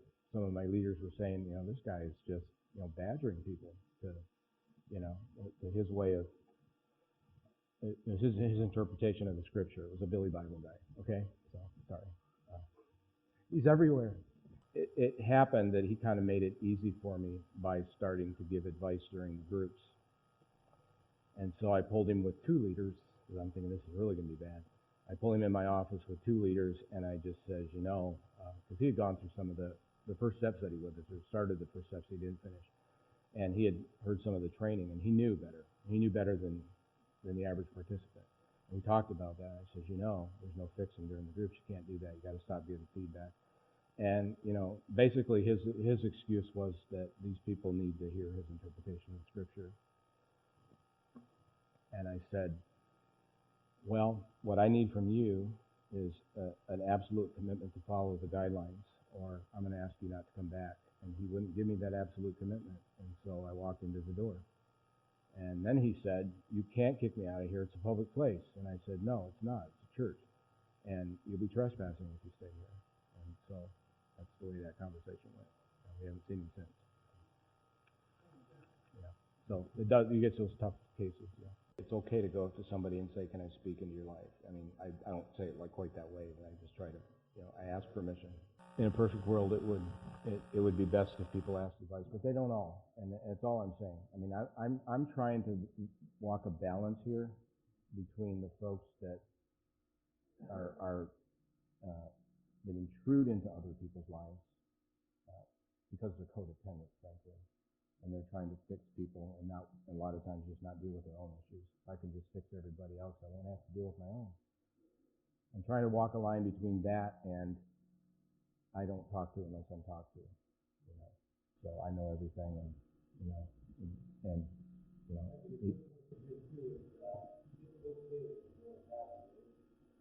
that's true.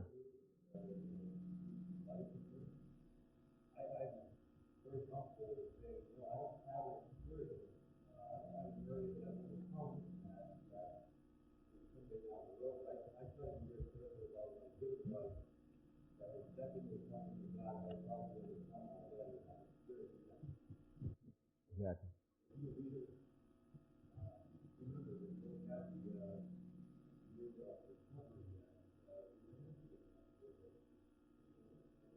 Yeah. Or maybe let me find somebody who does have the answer if I know.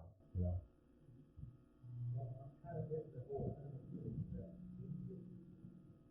You got it. You got it. Yeah. Yeah. Exactly. Well, we say it in a lot of different ways. You know, I'm just a beggar that found the food, and I can take you there. And or you know, I'm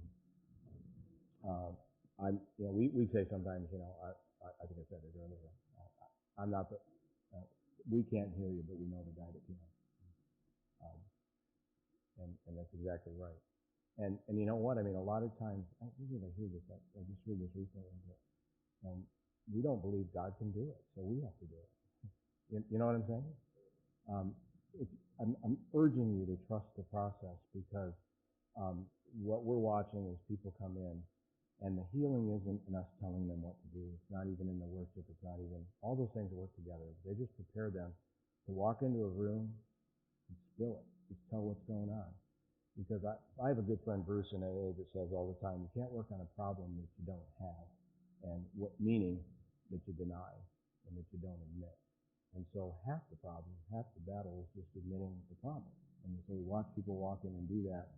And once they do that, then we got a path that to follow, you know, to recovery. So we got a way to do it.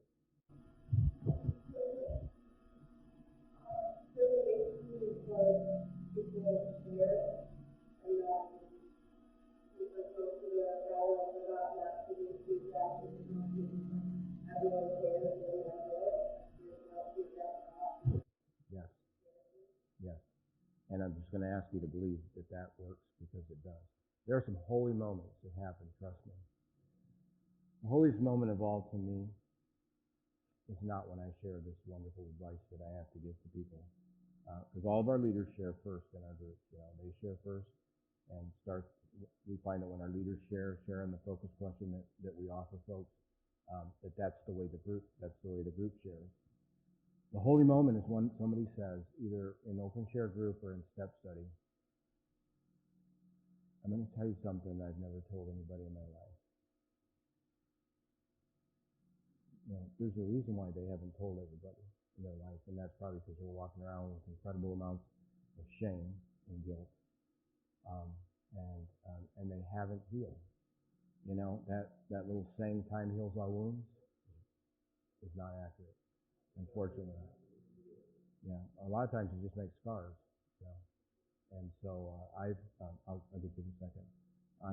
Especially in the area of women who've been sexually abused, and it happened in childhood, and those stories just rip my heart out sometimes.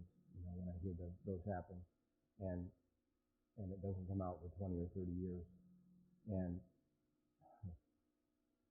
they're violated, and yet every one of the testimonies I've ever heard in that area, the words "I'm damaged goods" or something to that effect comes up. That's the result.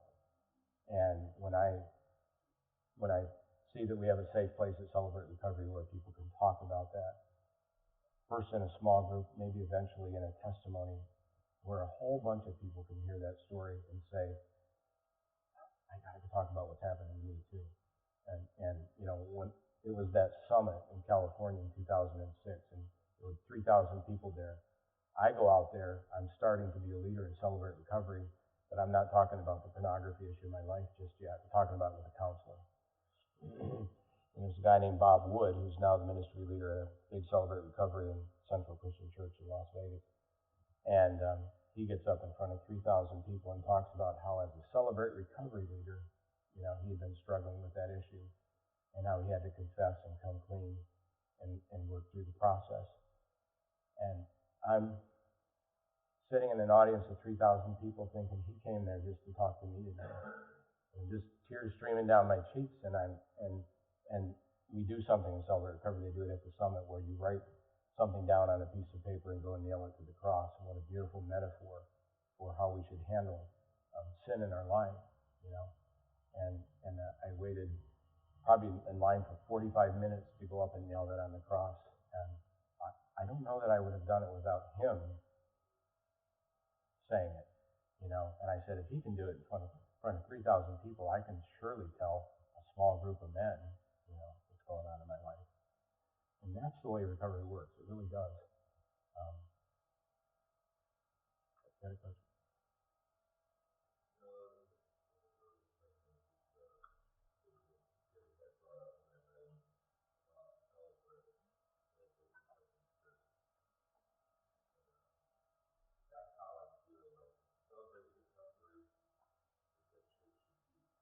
It is. Yeah.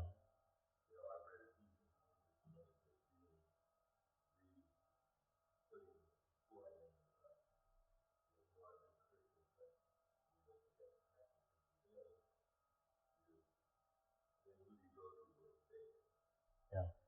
Exactly.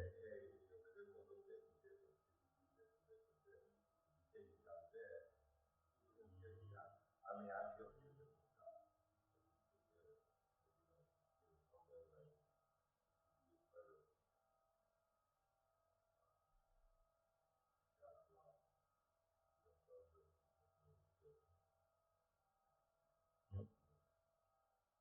And unfortunately, go ahead. Yeah.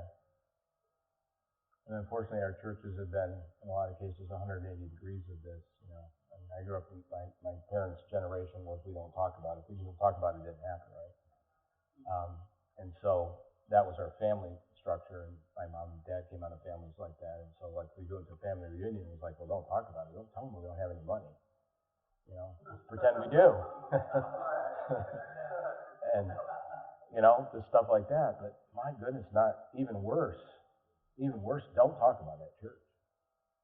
If you talk about it at church, you know, we don't want to be vulnerable there because we'll really get judged by our own kind.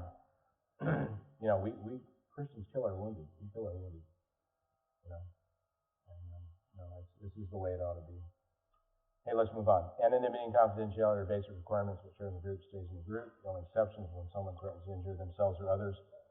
We are not to share information with our spouses, family workers, co-workers. This also means not discussing what is shared in the group among other group members. That's called gossip, which is different from asking the person that shared it, Timothy. But if I go to talk to another group member and say, wow, did you hear what Jimmy said, you know, in the group today? You know, we're not violating our confidence, but we are certainly gossiping. Please be advised, if anyone threatens to hurt themselves or others, a small group leader has a responsibility to report it to the Celebrate Recovery Ministry leader. And I make a decision as ministry leader. I advise you to do it this way, you know, have them report to you, and I make a decision whether to call 911 if we have to. I have not had to do it at Celebrate Recovery, but I have had to do it for people in Celebrate Recovery that I've talked to on the phone or something, and had to call 911 and have them go out. This is my entire philosophy on how I handle stuff like that. In the cases where I've had to call, I think in each and every one of them, I would have bet money that the person would not end their life if I was a gambler. I would have bet money, but I would not bet their life that I was right. And so I'm going to call 911 and let the professionals come out and talk to that person. In one case, the guy ended up in the psych ward for about 2 weeks. Lost his job, and it's the best thing that ever happened to him.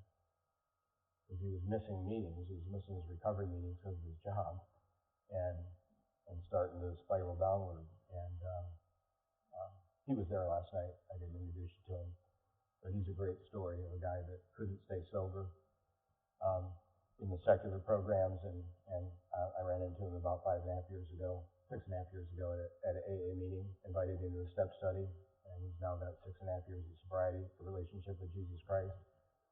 And three and some years clean from pornography. So it's a great story. And lost 100 pounds in the deal too. Hey, this is the most important. If there is a most important guideline, this is absolutely the most important guideline. If your group does anything like this, if it's not confidential, if you don't enforce this, people will not come back. And if they don't feel that safety, they will not come back. So this is the most important one. And this is just something that I'm talking with my team about how we're going to get this out, this information out about confidentiality and anonymity more and more and more. Jim, I'm even thinking about doing a night where I invite a bunch of ministry leaders in and we just have like a forum on this topic because I want to talk about this more in our group. When I go to AA, they're just big on this, anonymity. That's why we never use last names in AA, stuff like that. So make sure that we do that in Celebrate Recovery. Offensive language has no place in a Christ-centered recovery group. Therefore, we ask that you please watch your language. The main issue here is that the Lord's name not be used inappropriately. We also avoid graphic descriptions. If anyone feels uncomfortable with how specifically a speaker is sharing regarding his or her behaviors, then you may indicate so by simply raising your hand.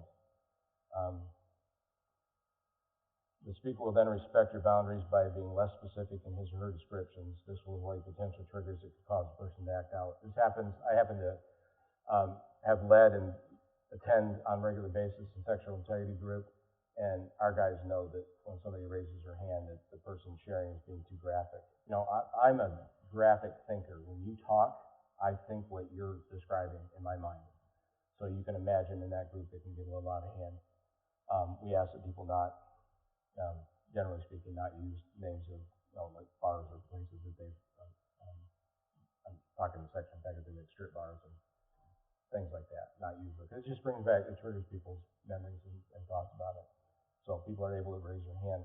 The main thing here, and this is one of those instances where my leaders are trained to interrupt the group immediately, is that if somebody uses the Lord's name in vain, keep in mind, did you ever think about this?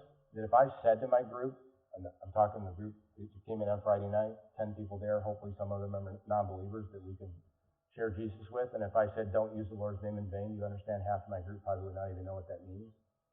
That's Christianese. And so we just say don't use the Lord's name inappropriate. So if I hear somebody using God's name, Jesus' name as a swear word, cuss word of any kind, we're trained to immediately interrupt and just say, hey, we don't use that name that way around here. And sometimes we get a look.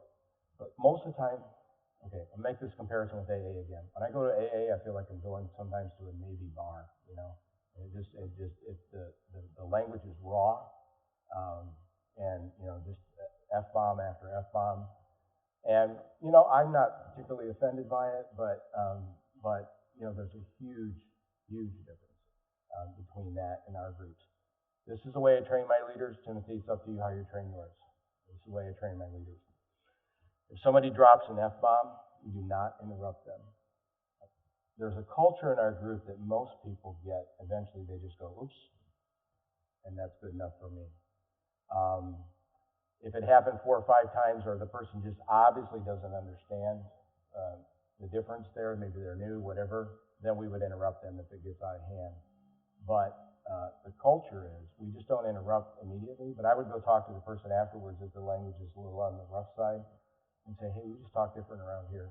And they get it, but I haven't embarrassed them in front of the group. I haven't brought conflict into the group. I haven't stopped the group. Nothing.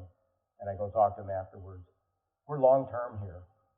We do not have to hop on people today. It's a marathon, folks. We do not have to correct every problem that happens today, but we do have to work towards correcting them. And so we want to show grace. We absolutely want people that come in that just don't know that it's wrong to do that, and teach them that they don't have to talk that way to recover. They just don't. It's everything we want people like that when we do the lessons, and I'm really kind of surprised that the lessons in the leadership guide are a little better about saying they just introduce a scripture. And if I said to you, Jeremiah 5:16, and you don't know anything about church, you're not going to know what that means. And so we just try to add stuff into the lesson like the Bible says, in Jeremiah 5:16. You understand what I'm saying? And, just make it more friendly for folks that don't know anything about church. So, any questions on number 5? But, like I say, after a while, you go into the men's chemical dependency group at Connection Church on Friday night. you might go several meetings without hearing somebody slip to say something like this, and that's nice. That's great. That's the way. That's good. Timothy, that's about all I got. Do you have questions?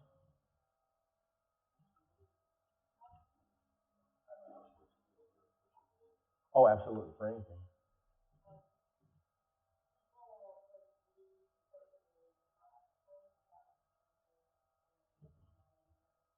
Absolutely. Yes. Actually, there is. Were you looking at it in my office, the ALT, and I told somebody yesterday not to buy one because there's a new one coming out. Well, I wouldn't. Let me say it. I wouldn't buy one without asking the question if it gets upgraded. Do you get the upgrade? But I would be happy to share any in your training if you want to do anything like that. We've done this, open that sponsor accountability partnership training that's mainly sometimes done just for leaders. We've opened it up to the entire group. And then there's a lesson, when we start going through the lessons, there's a lesson on sponsor also that we do on a Friday night for everyone too.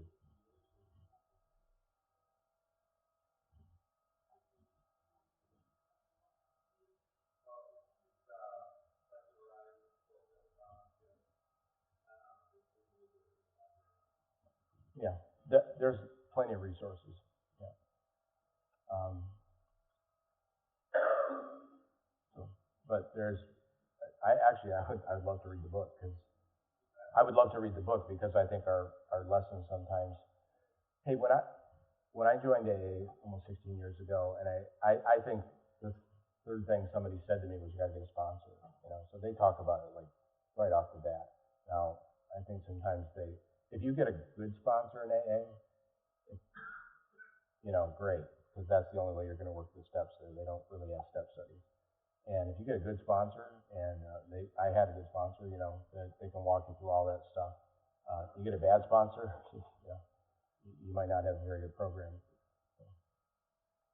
But the one thing I do love about celebrate recovery, the step studies, if a person really, Tina Davis, who used to be the national training coach, started a group at Saddleback for women who struggle with sexual addiction, or I think that they call it sex and love addiction. A lot of times in that area for women, it's more about the relationship, and for guys, it's more about the chemistry in the head, the feeling. And anyhow, she couldn't find a sponsor to share her. She just started the group. She could barely find people to be in the group, and she couldn't find a sponsor. So don't overwork the word sponsor. The fourth step says that we shared with God, ourselves, and another human being the exact nature of our wrongs. It doesn't say sponsor. So an accountability partner. I did my first the fifth step, excuse me. I did my first full fifth step with my counselor because I knew that I could be 100% honest about, anything. Don't let this get around, but outside of Celebrate Recovery, I'm actually an attorney. And I don't practice much anymore. I'm just doing ministry. The reason I tell you that is that this is the way I do it. I've been doing it all morning. I look at your faces and see how you're reacting to what I'm saying. And if I was to do that with somebody sharing my inventory, I might hold back, sitting there and I go, oh, I just heard him, and I do it without even thinking. And not that I change it, but I just see if you're not getting it, I'll follow up or whatever it is. But that's just part of my nature. So I didn't want to share it with somebody that I would hold back in any way. It was absolutely the most freeing experience I've ever had. It was incredible. But I shared everything. So. Any other questions? And they could even be questions about other than the step study. But those are the guidelines. This is a huge difference between any other recovery group and what Celebrate Recovery does. To be a Celebrate Recovery group, this is part of the DNA. You have to read these and enforce these in your group. I can tell you that there's a wide variance in how that's done from group to group to group, but they're all basically there. And if you do it right, it's a great balance. It's not legalistic. It's not. Just to give you an example. So I got a phone call from somebody when we started a step study at Connection Church, and she had done the step study at another church, and she said, "There's crosstalk in our group." And I'm like, "Oh, I just hate that one." guidelines are violated. What happened? Well, Barb was sharing, and somebody laughed. And then a bunch of people laughed. And I said, well, let me go talk to Barb, because you can't tell me what Barb said. Now, the reason I entertained that conversation, by the way, up to that point, is because the safety of the group is at stake. And so that they can come and talk to me as ministry leader about guideline violations. But I said, you can't tell me what Barb said. So I went and talked to Barb. I have Barb's permission to share this with you. You don't know who Barb is anyhow.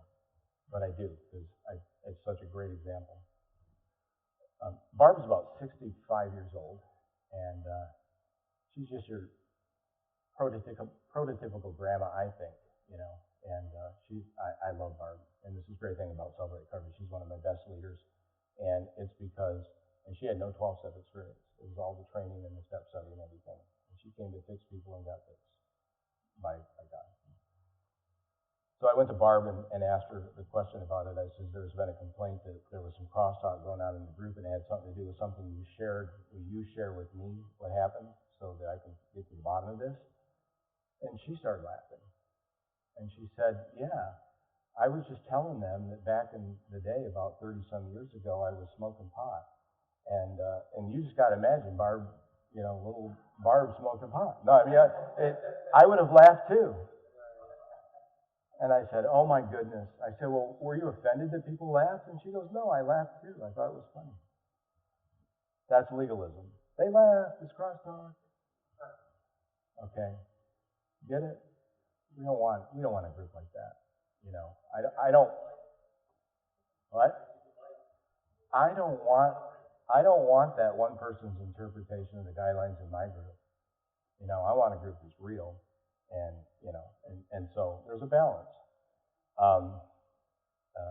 Anyhow, I just thought it was the funniest thing.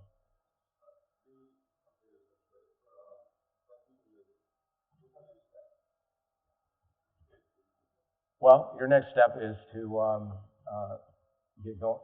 By the way, this was a phenomenal turnout. Even the folks who left early, this is phenomenal. So I'm just going to tell you that. I mean, this excites me. So your next step is you need a men and a women's step study to get started. Now, as I shared with you before, all of our leaders have to go through a step study, but anybody can join it. I mean, so don't say it's a leader step study per se, but just do a step study. And you'll need a man and two men to lead the men's and two women to lead the women's.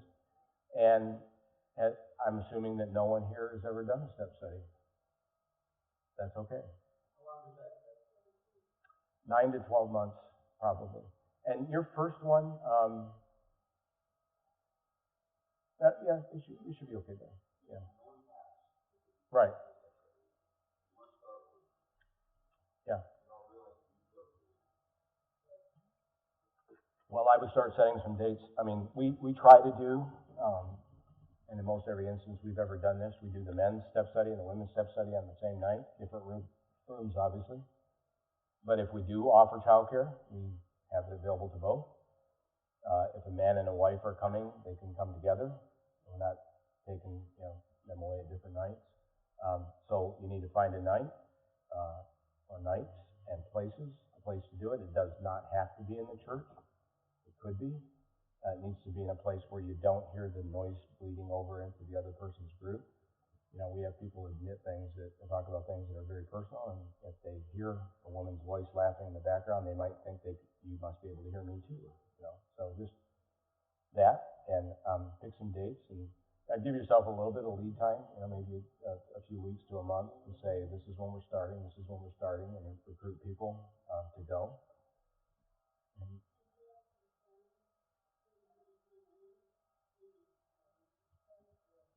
no.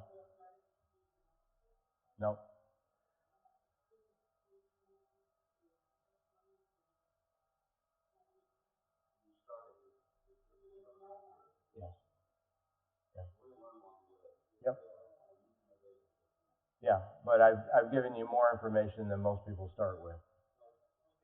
Trust me. Yeah.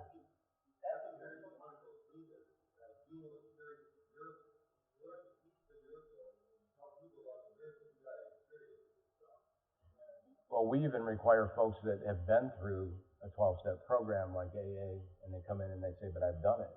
Well, we say the step study is different, and it is. And so this is an integral part of what we do, and how could we as leaders be telling people to do step studies when we've never done it ourselves? And that's exactly why we do it.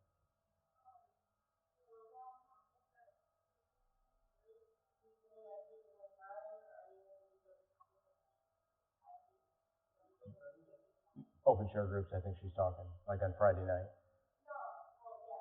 Yeah. No. I know what you're saying. When I was talking about Friday night, and I said there were 4 different women's groups. Yes, you can go to whichever group. Well, correct.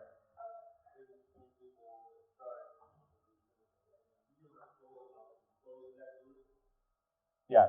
After they finished the first book, the blue book, we closed the group to newcomers, to new people coming in, because we're too far along. Plus, there's a bond that's already formed in the group. Women always call themselves stepsisters. I don't know, but one qualification on that, you can go to any other group. You know, all of our groups read a little, kind of like a little preamble to describe the group. And so, for instance, for chemical addiction, chemical dependency, we'd say this group is open to men who struggle with chemical dependency, or have a desire to stop using drugs, alcohol, or similar substances. And then we say something like it's also open to men who struggle with similar addictions like gambling. But we say it's closed to all others. There are no observers in our group. So if, say if a guy struggled with chemical addiction and he wanted to go into the sexual integrity group, but he really he's not even exploring that area. He just says, I want to go observe what you guys do in there. The answer is no. That makes it unsafe for all of us. So with just that.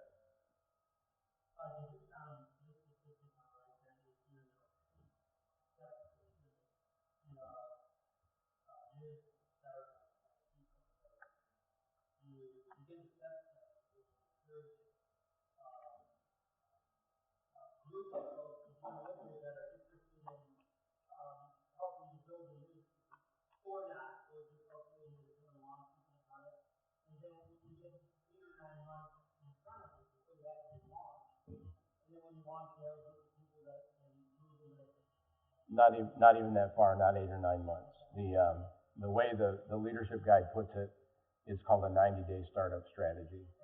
And basically at day 0, you're announcing to your church, we're starting a Celebrate Recovery program, and we would say like this spring or this fall, not give a date exactly. At day 30, you've done some organizational meetings and stuff up to that point. At day 30, you would start a step study. And your step study would be approximately 2 months along at the time that you opened up on Friday night for your general meeting night. That is not set in stone. It doesn't have to be done that way. We've had groups that have gone the entire year, and I thought they would run out of gas, but they did an entire step study, almost completed it before they started up on their general meeting night, and they did fairly well with it. I don't recommend it. I think you can lose a lot of enthusiasm that way, but that's what they did. At Connection Church, it took us almost 120 days following that plan. Let me just say, too, that after 5 years of doing Celebrate Recovery and moving from Word Church to Connection Church, I've also been a state rep for 3 years. So what I'm telling you is I know everything, again.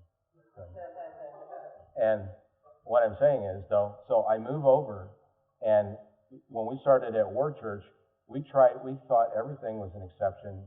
We tried to make exceptions of everything. No, we don't need a step study. No, we don't need to do this. We ended up following it, but it was reluctantly. It was like, oh, okay, we'll do it.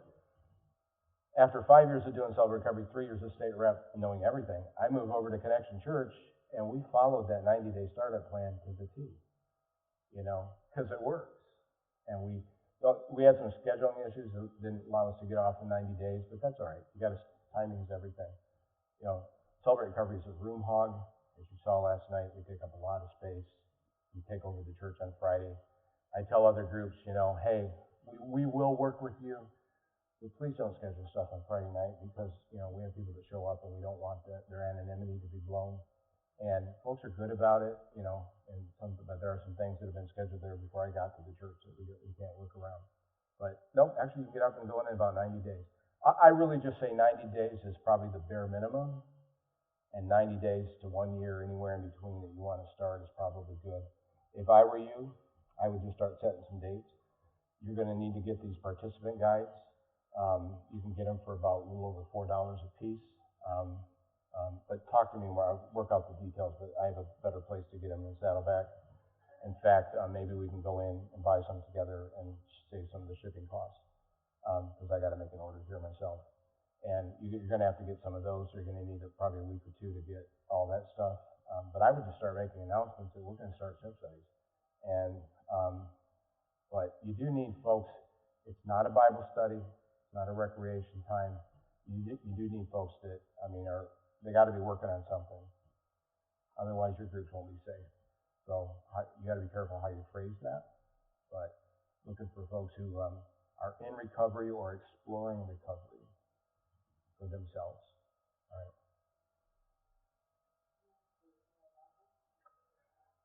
right. This is the new one. I think we sell these for 20.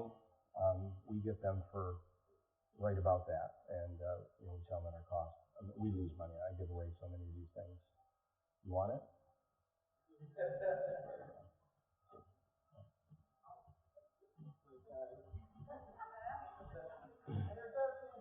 I'm codependent. I'm trying to get you to like me.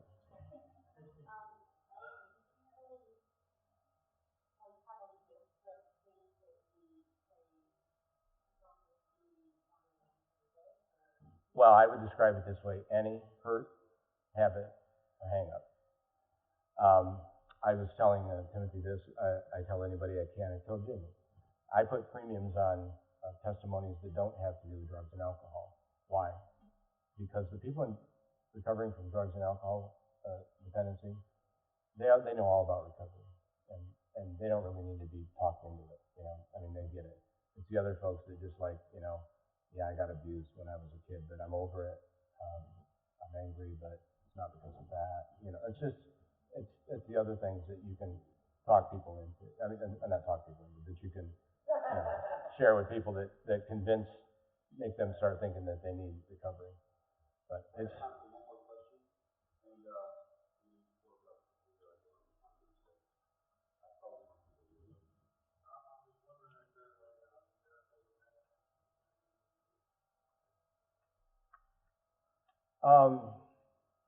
Well, let me give you a couple of numerical things. Number one, about 50% of the people nationwide that start it end up dropping out of the step study for a lot of reasons. But sometimes it's just they're not ready. They get to the inventory and drop out. Your leader group will probably do a little bit better. Your initial group will probably do a little bit better because they're folks that are kind of more looking at it as a training for their leadership. So just keep that in mind, that even if a group starts out big, it can end smaller. And a perfect group to me would be like 12 to 14 guys, probably. Would you agree with that, Jim?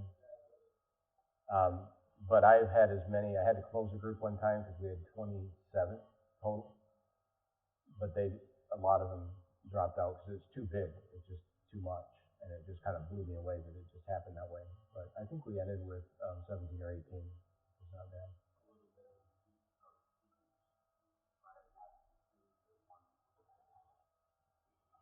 I don't know. If I had 20, I'd do it as one group. But beyond that, I'd probably split it.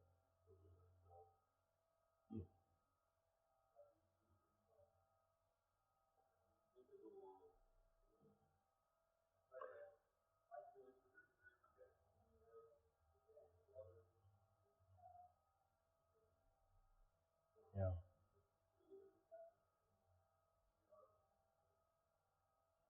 Yep. I have found, I just think there's a clock in everybody's head that when there's 20 people there, they know to talk less.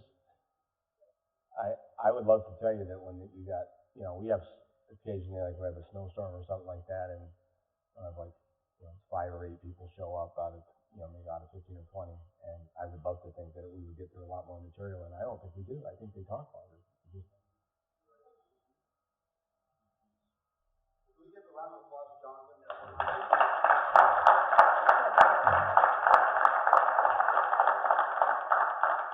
And it doesn't end here, because you got resources that people that are willing to help. I call me, ask me a question, call Jim, ask a question.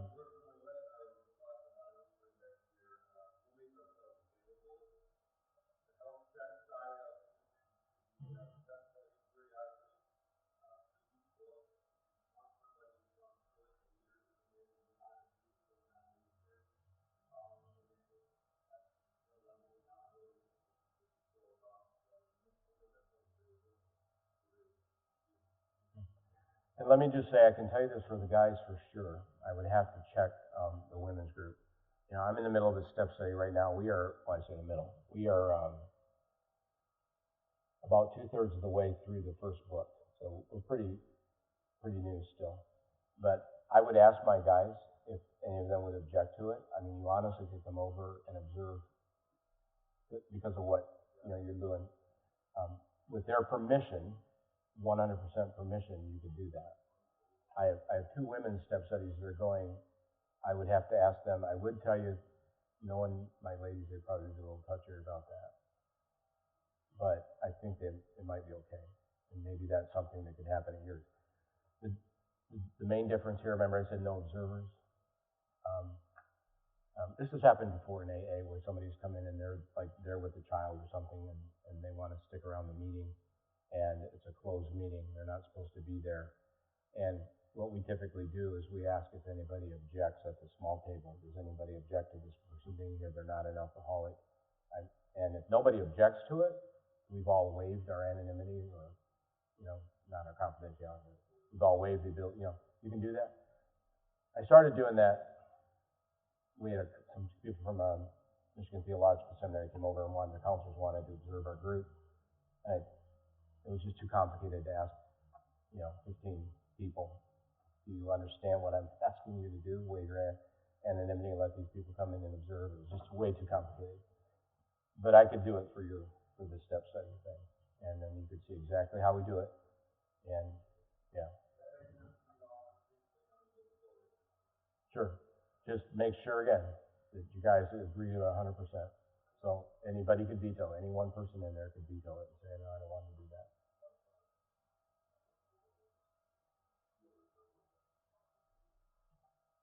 Well, I will talk on Monday with the group and just see if it's okay. Yeah. And you just said they have to be sworn to, secrecy, obviously. Yeah. Oh, absolutely. That's exactly what I'm talking about. You figure out who your leaders would be, and we'll go from there, is what I'm saying. Yeah, absolutely.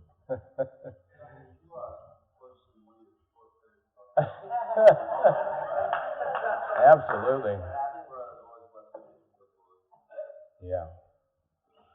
Oh God, just thank you for this opportunity today to come and serve you, and thank you for this church and its heart for people and for recovery. And Father, I just pray that you bless them as they go forward, work in their individual lives and clear out any wreckage of the past that would keep them back from being the leaders that you want them to be. And bless this church as it goes forward, and I know that you'll bless this ministry. We just thank you for who you are. Thank you for your Son, Jesus, and in his precious, holy name we pray.